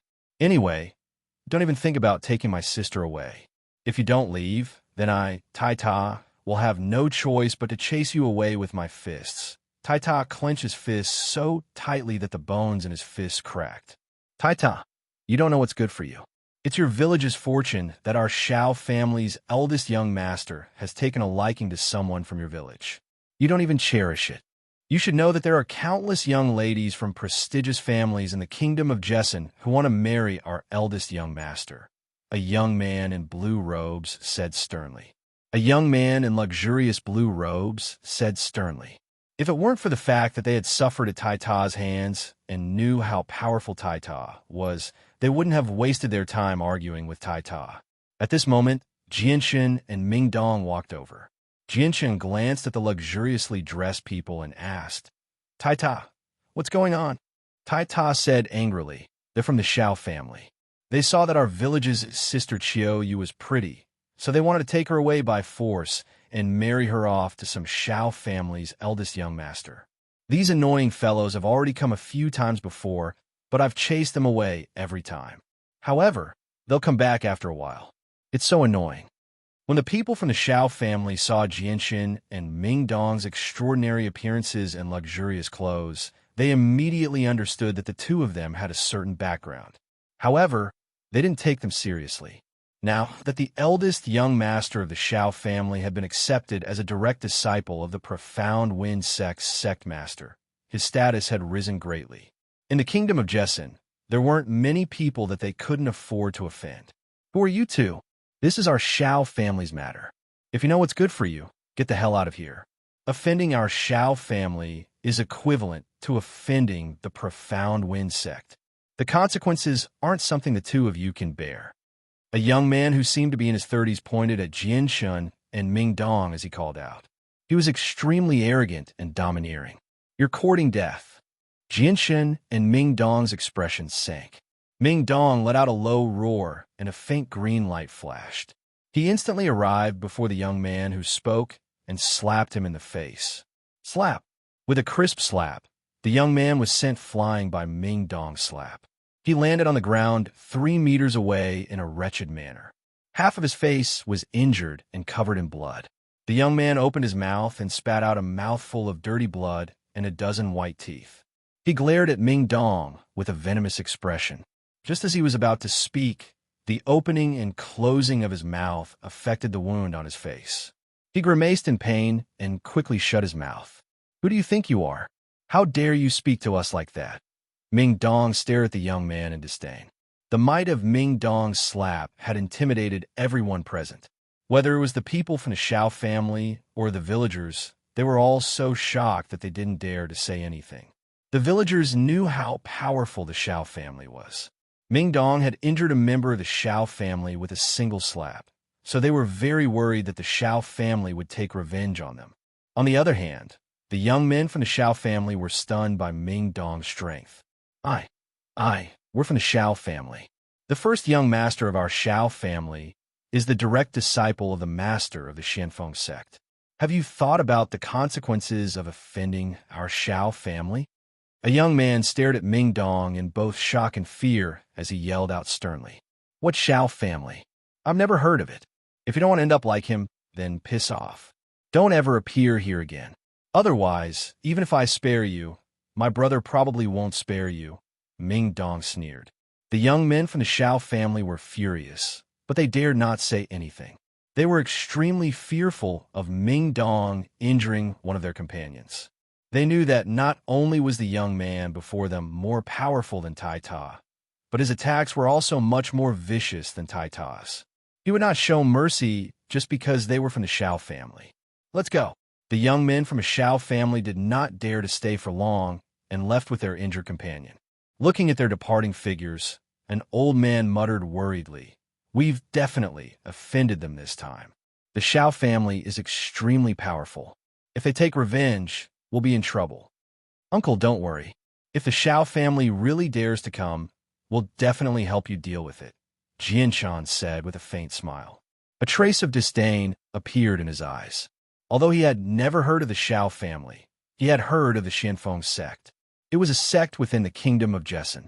However, its strength was not even comparable to the Huayan sect.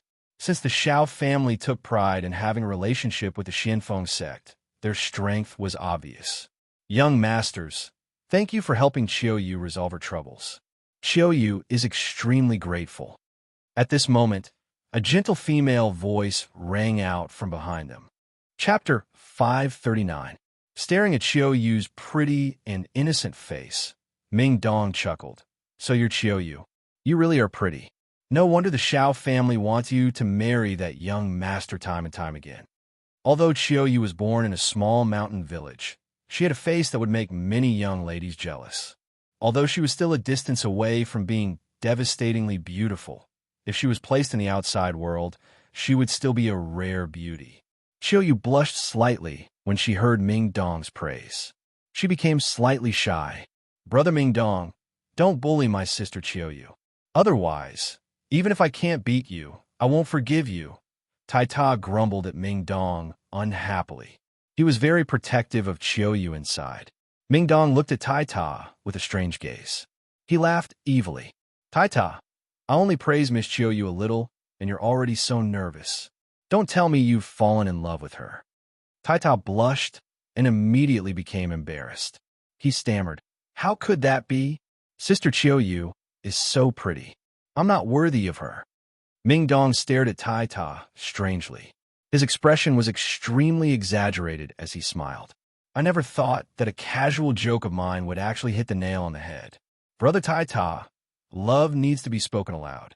Do you know that if you keep it to yourself, how can you obtain a girl's heart?" Tai Ta blushed from Ming Dong's words. After stammering for quite a while, he finally said, "Brother Ming Dong, stop making fun of me. All right, all right, I can't win against you in an argument." Ming Dong laughed aloud as he glanced at Xiao Yu from time to time. Xiao Yu, who was only around 18, had already buried her head in her chest in embarrassment from the conversation between the two of them. Jianshun and Ming Dong looked at each other when they saw this. With their insight, they could obviously tell that Xiao Yu and Tai Ta seemed to have feelings for each other. However, what made it hard for them to believe was that with Tai Ta's size, there was actually such a beautiful girl who fell in love with him. Big Guy is the most capable, the most promising, and the most powerful person in our village. He can bring back a wild beast every day. It's our family's fortune to have Xiao Yu follow Big Guy. We can't afford to eat or wear anything for the rest of our lives. A plain-looking middle-aged woman said cheerfully. She was Xiao Yu's mother. Xiao Yu is the most beautiful girl in our village. Many people from other villages have come to ask for her hand in marriage, but none of them are as capable as our village's Big Guy. In my opinion, in our few villages, only the Big Guy has this good fortune, an old man said in a hoarse voice. Over the years, Tai Ta would kill a wild beast in the mountains almost every day and distribute it to the villagers. He was loved and respected by everyone in the village and won the hearts of the villagers. Hearing the praises of the villagers, Tai Ta scratched his head embarrassedly and said with a silly smile, "Uncles and aunties, I'm not as good as you say." Seeing everyone talking and laughing about Tai Ta and Xiao Yu, a middle-aged woman with a face full of wrinkles couldn't stand it anymore. She said anxiously, I don't talk about these things here. The most important thing right now is to think of a way to deal with the Shao family. This time isn't like the previous times. We've injured their people so badly. The Shao family definitely won't let us go. I think the next time they come, it won't be just a dozen or so people. They'll definitely be very powerful. That's right, let's not talk about these things here. Let's think of a way to deal with the Shao family. Although Big Guy can fight, he can't win against so many people. Moreover, the next time they come, it's very likely that there'll be people with strong martial arts. A young man with a hoe on his shoulder said in a solemn tone. His expression revealed some worry. Tai Ta was the strongest in the village. Although some of the others were cultivating, the strongest was only a great saint. There were also many ordinary people who couldn't cultivate. If they could fight against the powerful Shao family with such weak strength, it would be impossible. Seeing how worried everyone was, Tai Ta couldn't help but comfort them. Uncles, aunties, don't worry. Tai Ta, will definitely protect the entire village. No matter how many people they send, I can beat them back. Jianshan chuckled. Tai Ta, it's not as difficult as you imagine it to be. Fellow villagers, don't worry. Since we were the ones who caused this, we'll naturally help you deal with it. Jianshan's words made many villagers' eyes light up. Immediately, a middle-aged man hurriedly said, "Sir, is that true? Can you really deal with the matter of the Shao family?" The villagers could tell from the clothes of Jianshan and Ming Dong that they were extraordinary people with great backgrounds. As a result, when they heard that Jianshan was willing to personally deal with the matter that had troubled them for a long time, they all felt like they were grasping at straws. Although the Shao family's influence wasn't much in the Jessen kingdom, to a small village like this, they were an irresistible force. Jianshan nodded with a smile. He was very amiable. Even though they were a group of people who lived at the bottom of society, Jianshan treated them all the same. He didn't put on any airs at all. "Don't worry, I'll deal with the matter of the Shao family for everyone. I can guarantee that the people of the Shao family won't harass you in the future," Jianshan said with complete confidence. As soon as Jianshan finished speaking, a loud cheer immediately erupted in the surroundings. Everyone was extremely excited. Although the Shao family had only come to make trouble for Xiao Yu and had nothing to do with them, the several dozen people living in the village were all very close to one another. They were extremely united. If one family was in trouble, the entire village would be in trouble. This was why everyone was so anxious about Xiao Yu's matter. There's no time to lose. Let's go deal with the matter of the Shao family right now. The sooner we deal with it, the sooner everyone can be at ease. Ming Dong, Tai Ta, let's go to the Shao family together. Jianshan said. Taita's face lit up.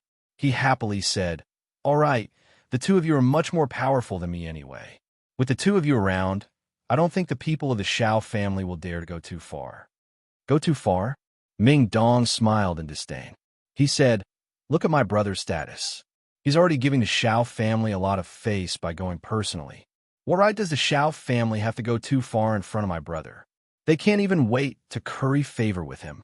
After making up their minds, Jian Shen, Ming Dong, and Ming Dong did not stay in the village any longer. They immediately left the village and hurried toward the Shao family. The Shao family was a clan that had been established for several decades. They had always resided in a first-class city in the kingdom of Jesson called Yellow Pavilion City. They were one of the 3 great clans in Yellow Pavilion City and were only 100 kilometers away from Taita's village. As soon as Jianshun, Ming Dong, and Ming Dong entered the mountains, Jianshun took Ming Dong and Taita to fly toward Yellow Pavilion City. "Wow, Jianshun, you're so impressive. You can actually fly in the sky. Are all Heaven's Saint Masters able to fly in the sky?" Taita's muffled voice rang out in the air. His voice was filled with the excitement of trying to fly for the first time.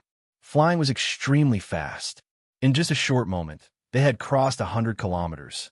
Jianshun enveloped Ming Dong and Taita with a wind element and directly flew into Yellow Pavilion City. He then found the location of the Shao family according to the markings on the map and directly descended from the sky.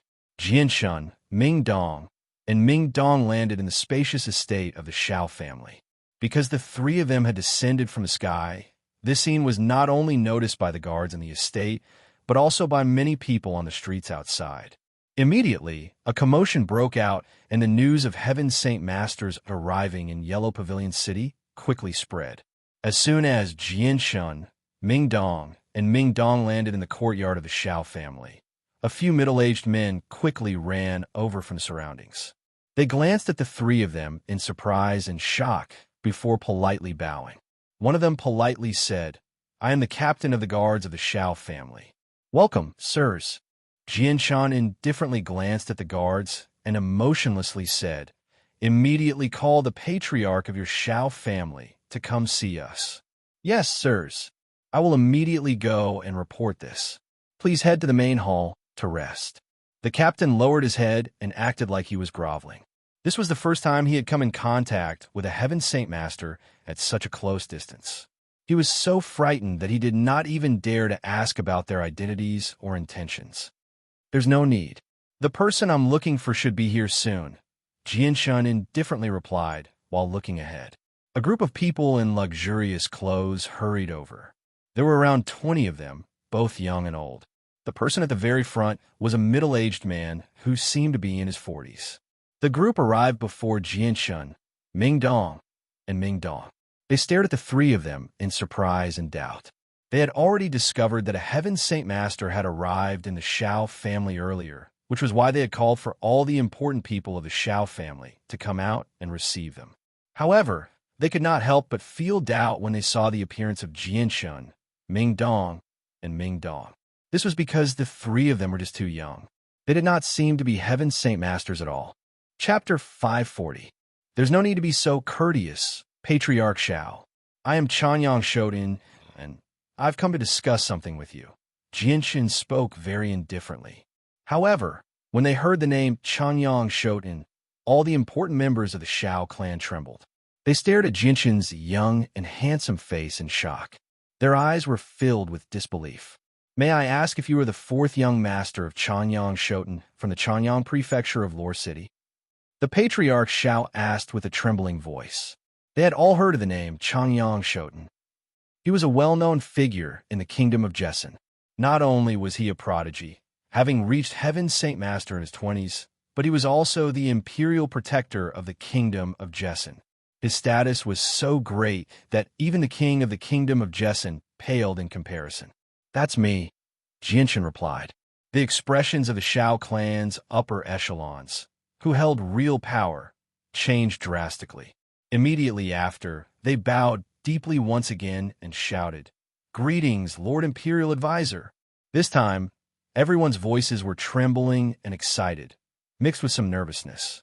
The sudden visit of the imperial protector of the kingdom of Jessen to the Shao clan was indeed a joyous occasion. However, what made them uneasy was that the imperial protector of the kingdom of Jessen had come to the Shao clan for no reason. Was this a blessing or a curse for the Shao clan?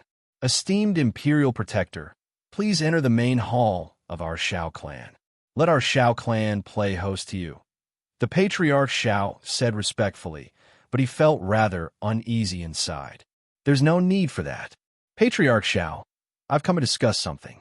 Once it's settled, I will leave, Jianshun said. May I ask what orders you have, Imperial Protector? Our Shao clan will definitely cooperate with you. To be able to serve the Imperial Protector is our Shao clan's honor. Our entire Shao clan will do anything for you. The Patriarch Shao said humbly. He did not hide the intention of fawning in his voice. If it was in the past, the strongest clan in the kingdom of Jessen would be the Huayan sect. However, after the invasion of the kingdom of Jessen by the four countries, the situation had completely changed. Now, Chanyang Prefecture was the strongest clan in the kingdom of Jessen. Even the imperial family and the Huayan sect were no match for the Chanyang Prefecture, let alone the 500,000 Qin Empire elites stationed outside of Lore City. Just the Heaven Saint Masters hidden in Chanyang Prefecture were enough to match the strength of the Kingdom of Jessen at its peak.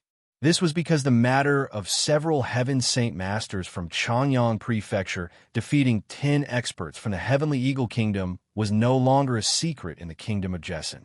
Without any exaggeration, the current Chanyang Prefecture was already a powerful clan that surpassed the imperial family. Even the Huayan sect with 3 Heaven Saint Masters could not compare.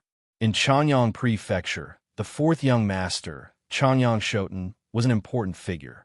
As a result, when the patriarch of the Shao clan heard that the young man in front of him was the imperial protector of the kingdom of Jessen, the 4th young master of Chanyang Prefecture, he became somewhat fearful. However, he also knew that this was an opportunity for the Shao clan. If they could use this opportunity to climb up the tree that was the Chanyang Prefecture, then the Shao clan's future would be assured.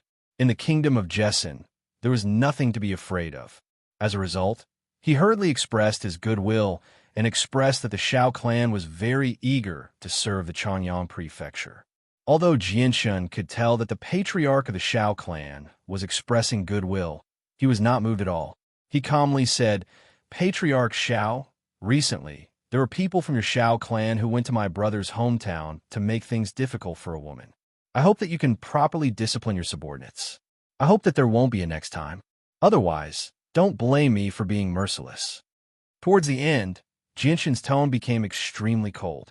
Hearing this, the expressions of the patriarch of the Shao clan and the other members of the upper echelon of the Shao clan all changed.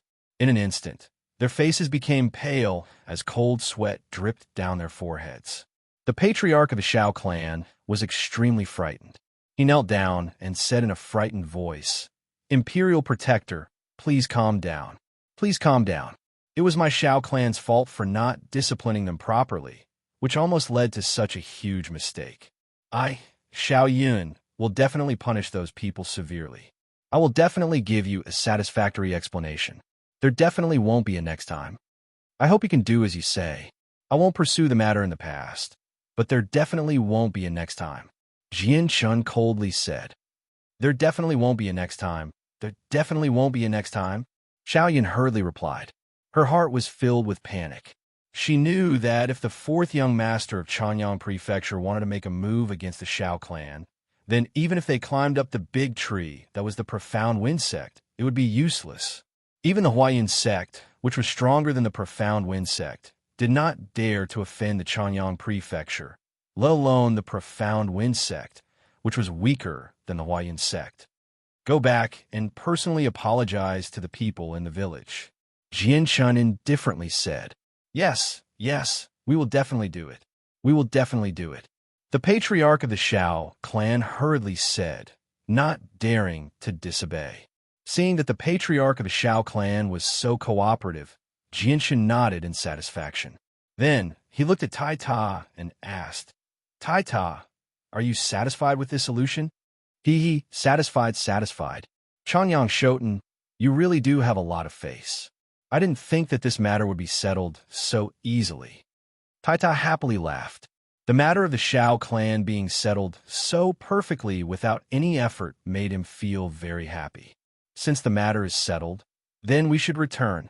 Soon after, Jianshan used his will to control the wind elemental energy to wrap around Ming Dong and Tai Ta's bodies as they slowly rose into the air. In a few breaths of time, they disappeared into the horizon. The people of the Shao clan watched as Jianshan's group of 3 left. Only when Jianshan's group vanished from their sight did they all let out a long sigh of relief. Soon after, they stood up straight in fear as beads of sweat covered their foreheads.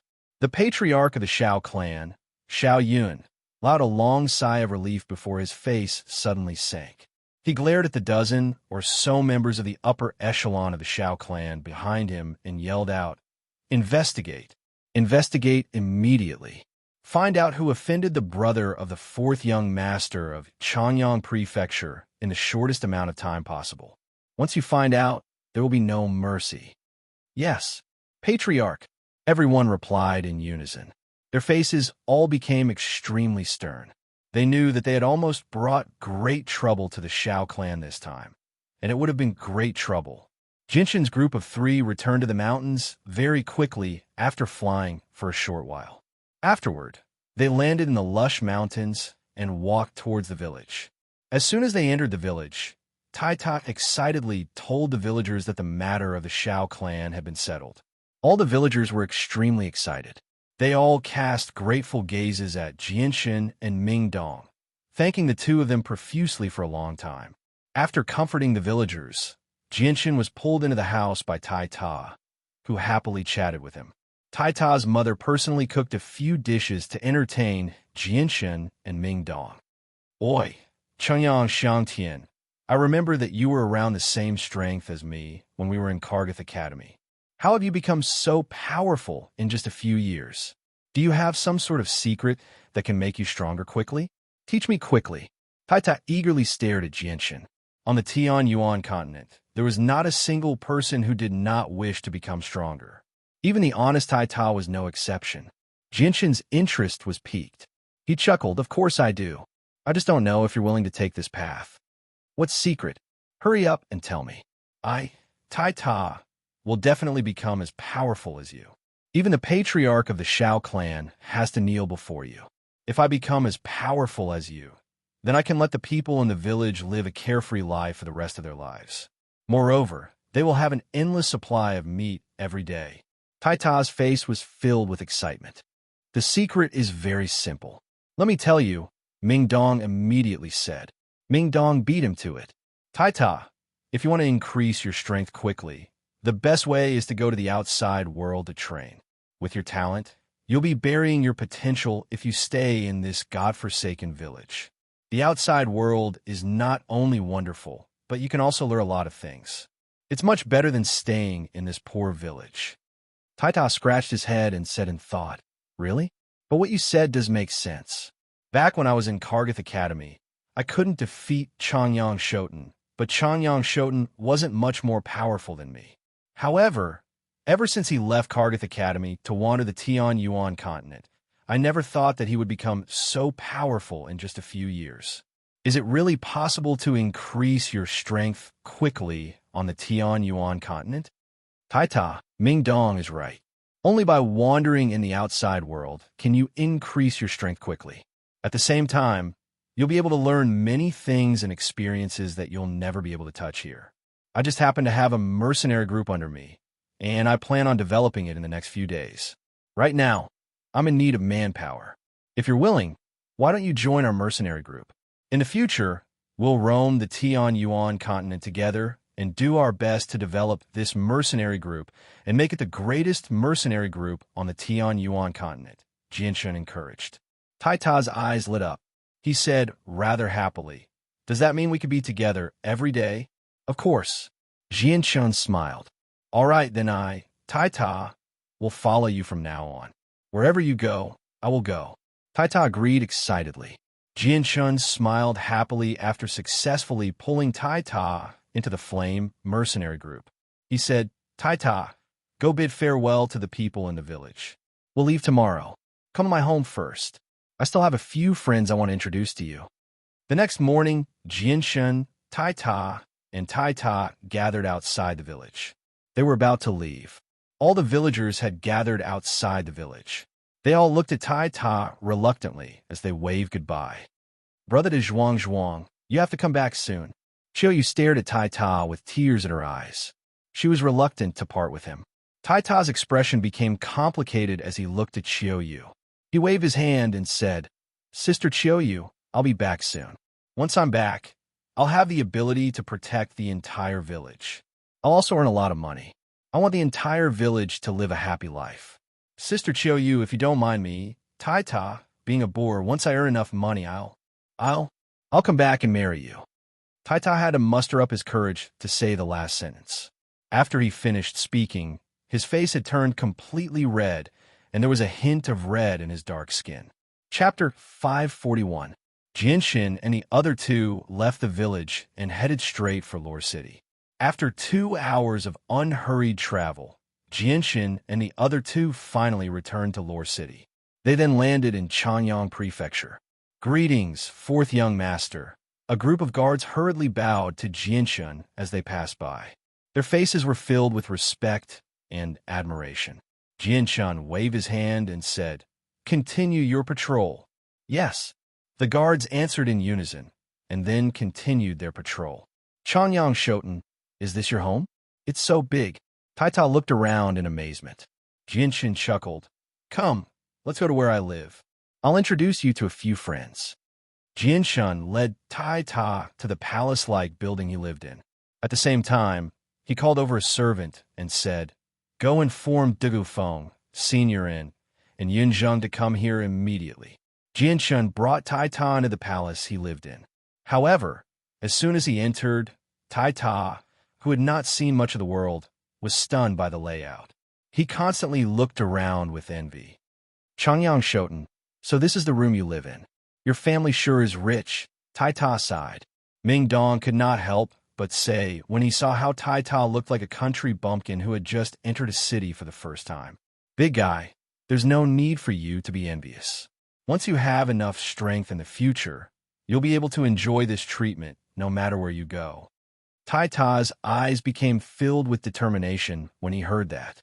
He said with determination, "Yes, I'll definitely work hard to increase my strength."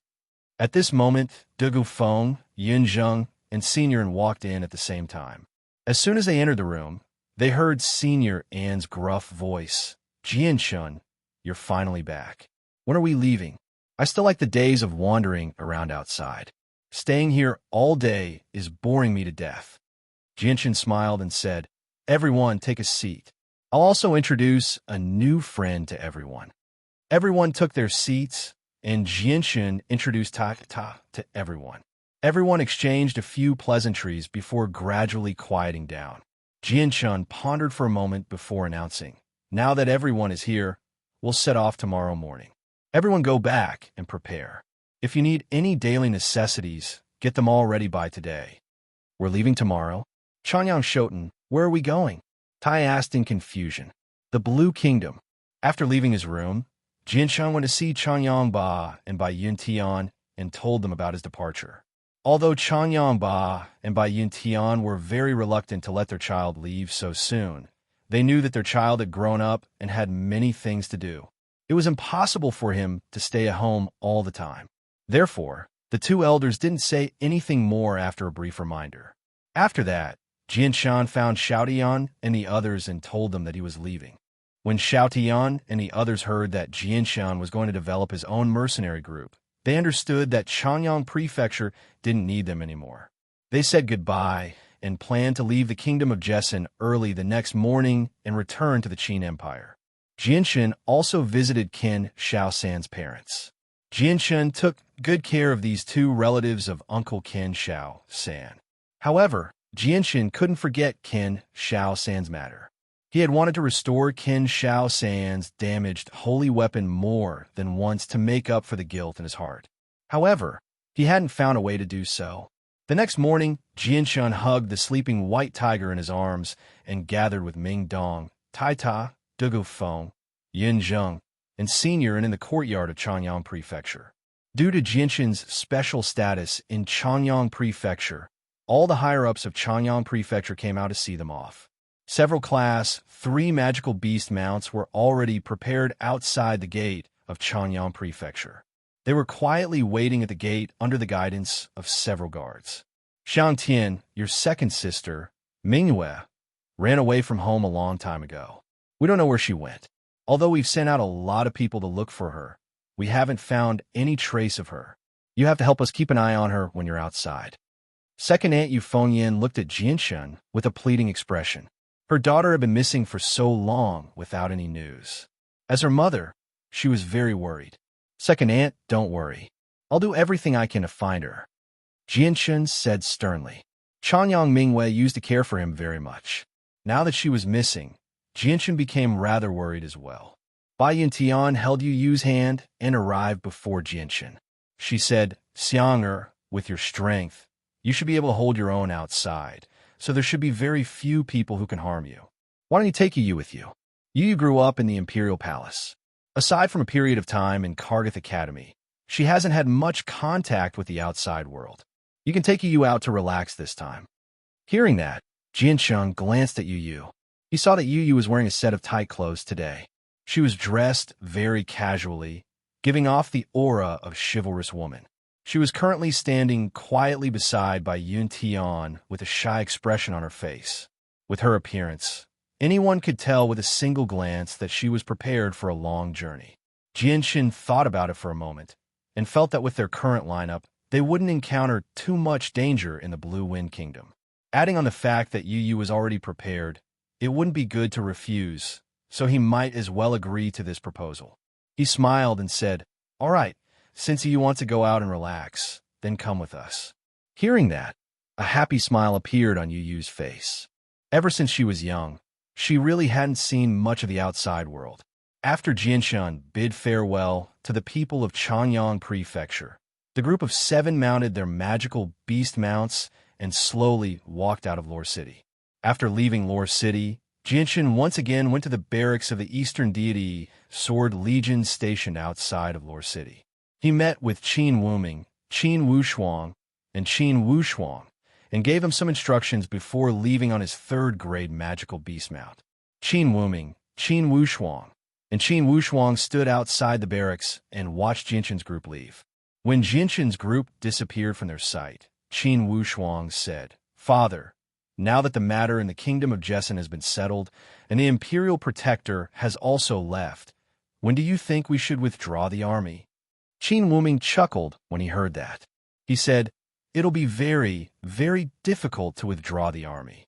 With the speed of the army, it'll probably take at least a year to get to the Qin Empire from here. Although the Great Zhou Empire has space gates, the amount of monster cores used up is just too shocking. Are we just going to keep the army stationed here? Qin Wujin asked. Qin Wuming nodded. That's right. When the king decided to send 500,000 soldiers to the kingdom of Jessen, he didn't plan on taking them back because the kingdom of Jessen is just too weak, and the Imperial Protector has a special relationship with the kingdom of Jessen. He can't afford to offend either side. The king did this to support the kingdom of Jessen as well as to do something for the Imperial Protector. With the Imperial Protector's talent, he'll definitely become a saint ruler in the future. It'll be impossible to rope in someone like that without investing some resources. So that's how it is. Father, are the 3 of us going to stay here forever? Qin Wujin asked. Qin Wuming chuckled. It's not a bad thing even if we stay here forever. Saint rulers are supreme existences, and in their eyes, we heaven saint masters are like ants. They won't take us seriously at all. Right now, the Imperial Protector still hasn't become a saint ruler, so this is a rare opportunity for us. If we develop a good relationship with him now, we can ask the Imperial Protector for help when he becomes a saint ruler in the future. And once we have the Imperial Protector's support, those people won't dare to act too recklessly in the army. Understand. Looks like this is all part of the king's plan. This is indeed an opportunity for us. If the Imperial Protector becomes a saint ruler and is willing to support us, then Father will become the Grand Marshal in the future. Qin Wuming said with a face full of joy. Qin Wuming nodded with a smile. This is what it means to keep the goodies within the family. Your uncle is a wise king. As long as he can control the power, he must firmly grasp it in his hands. Even if he can't control it, he must use all his strength to rope it in. On the cold and long winding road, the seven-skinned magical beasts were running side by side. They were running at a steady pace, kicking up a layer of dust along the way. Chanyang Shoten, how long will it take for us to reach the Blue Wind Kingdom at this speed? Running in the middle, Princess Yu looked at Jianshun and asked. Jianshun thought for a moment and said, at this speed, we should be able to reach the Blue Wind Kingdom in 2 days, but we are not in a hurry. After hesitating for a moment, Jianshun looked at Yu and said, Yu, from now on, call me Jianshun outside. Don't call me Chanyang Shoten. Okay, this must be the name you used when you left Chanyang Prefecture. Princess Yu smiled sweetly. That's right. Jianshun nodded. Taita said, so you changed your name. No wonder I heard from my teacher that the Chanyang Prefecture couldn't find you even after sending so many people. But I think the name Jianshun sounds very nice. Chanyang Shoten, from now on, I will call you Jianshun. The group of people chatted and laughed as they set off towards the Blue Wind Kingdom. When he thought of the mercenary group he once led, Jianshun's thoughts seemed to have flown to the Blue Wind Kingdom's Wake City. Chapter 542. Just as Jianshun's group left Lore City, thousands of miles away in Yellow Pavilion City, the head of the Xiao family, Xiao Yun, sat on the main seat in the spacious meeting hall. Below him, there were more than a dozen young men kneeling.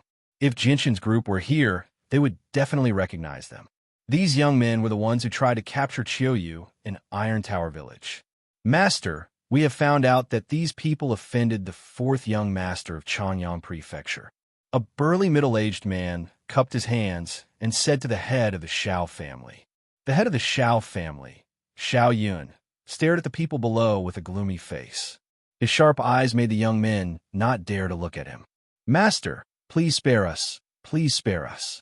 We didn't know that person was from Chanyang Prefecture. We just saw a beautiful girl in a mountain village and wanted her to enter the Xiao family to serve the 1st young master.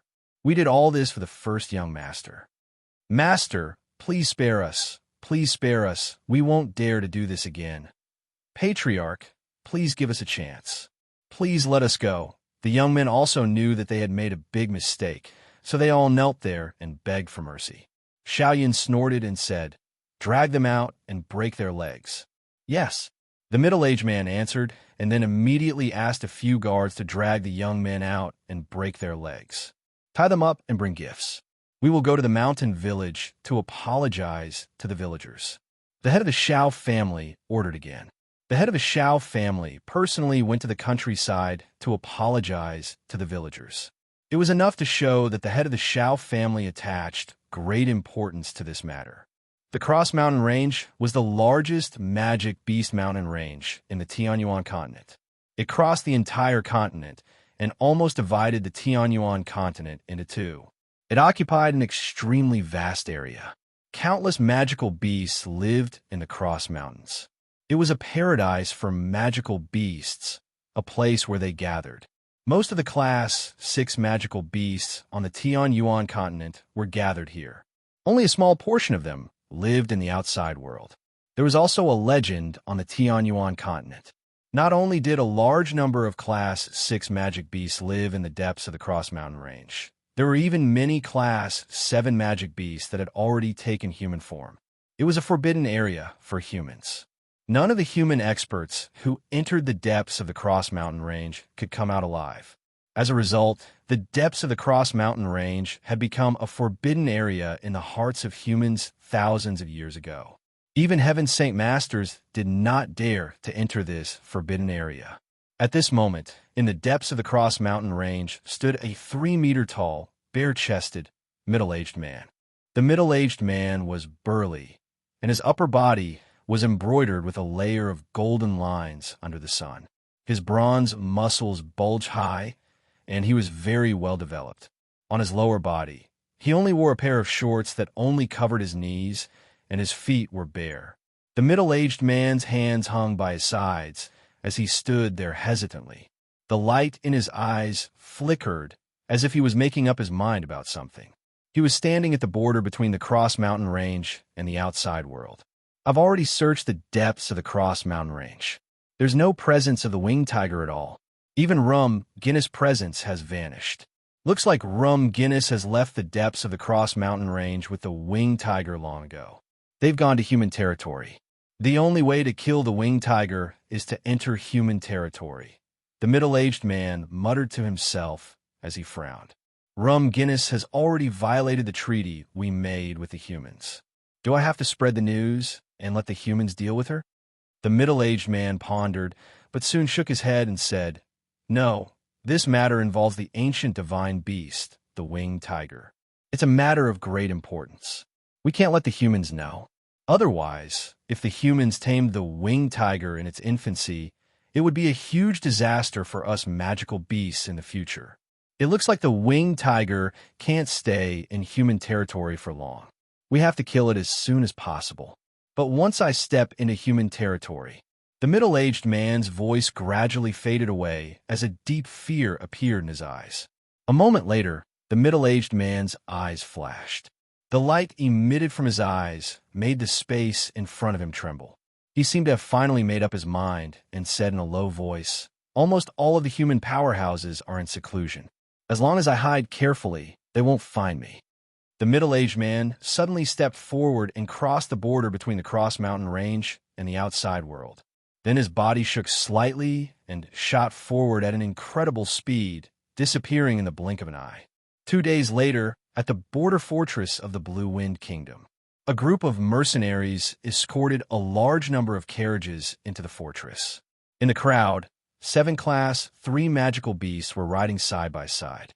They followed the flow of people at a leisurely pace. 6 men and 1 woman sat on the magical beasts.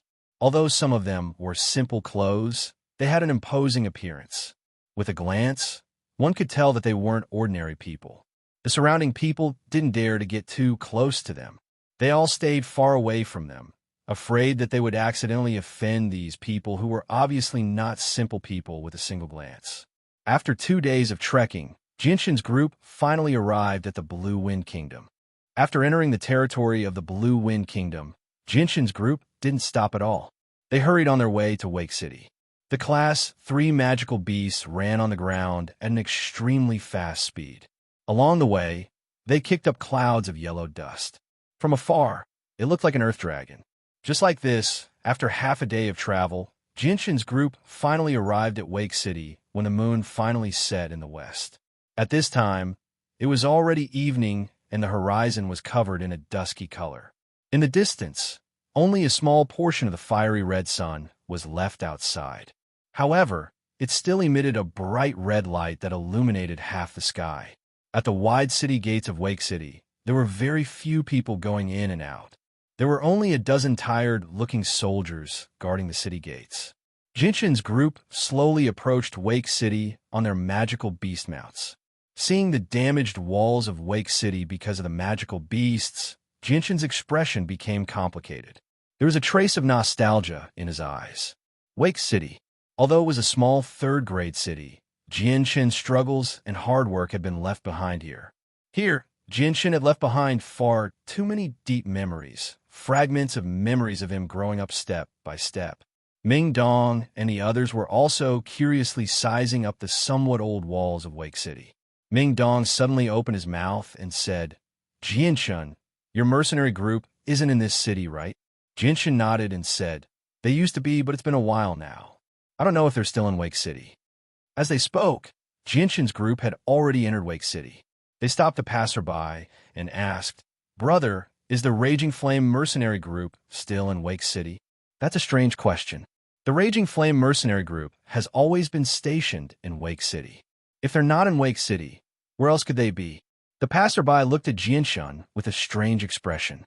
Hearing this, Jinshin's face lit up and he said, "That's great. I didn't think that the Raging Flame mercenary group would still be in Wake City. I was worried that they would move elsewhere. Brother, may I know the exact location of the Raging Flame mercenary group?"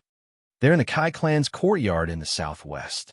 The passerby replied, "Thank you for telling me. Jianshun cupped his hands towards the passerby. Then he mounted his Class 3 magical beast mount and led the 6 of them towards the Kai clan. At this moment, there was already a large group of tall and sturdy men gathered outside the Kai clan's entrance. Each one of them had a murderous look on their faces. There were about 200 of them. In front of them stood 3 middle-aged men and an old man. The 4 of them stood side by side, blocking the entrance. Through the gaps between the 4 of them, one could vaguely see a large group of people gathered in the Kai family courtyard. Each and every one of them had a serious expression on their faces, and their eyes were cold. One-armed man, your heaven-defying mercenary group, is going too far. Although our Raging Flame mercenary group is not as strong as before, we're not so easy to bully. Do you believe that we can make your heaven-defying mercenary group suffer heavy losses before you destroy us? The old man, standing at the entrance, stared at the group of people in front of him with a sharp gaze and said in a deep voice. The middle-aged man, standing at the very front, who only had one right arm, sneered and said, Raging Flame mercenary group, if it was half a year ago, you might have had the ability to contend against our heaven-defying mercenary group. But now, to be honest, the one-armed man, don't put you in my eyes. If you don't want to die, then obediently cooperate with us. From now on, you'll join our heaven-defying mercenary group. Our heaven-defying mercenary group will definitely not mistreat you. The heaven-defying mercenary group wants to swallow our Raging Flame mercenary group with just your heaven-defying mercenary group? You must be dreaming. Our brothers of the Raging Flame mercenary group are not cowards who are afraid of death. The middle-aged man, standing at the entrance of the Kai clan's courtyard, coldly said, Qing Feng, I, the one-armed man, know that you are not a coward who is afraid of death. You are a true man. I, the one-armed man, respect you, but your Raging Flame mercenary group is not a match for our heaven-defying mercenary group. Why not join our heaven-defying mercenary group and strengthen our heaven-defying mercenary group together? Once we become the #1 mercenary group in the Blue Wind Kingdom, all of you will have contributed greatly. From then on, you will enjoy endless glory and wealth. Why not? It's not worth it to lose your life over something like this. The one-armed man laughed. If it wasn't for the fact that our Raging Flame mercenary group's leader isn't here, how could we allow your heaven-defying mercenary group to run rampant in Wake City? We would have driven you out long ago. Emoton gnashed his teeth and said,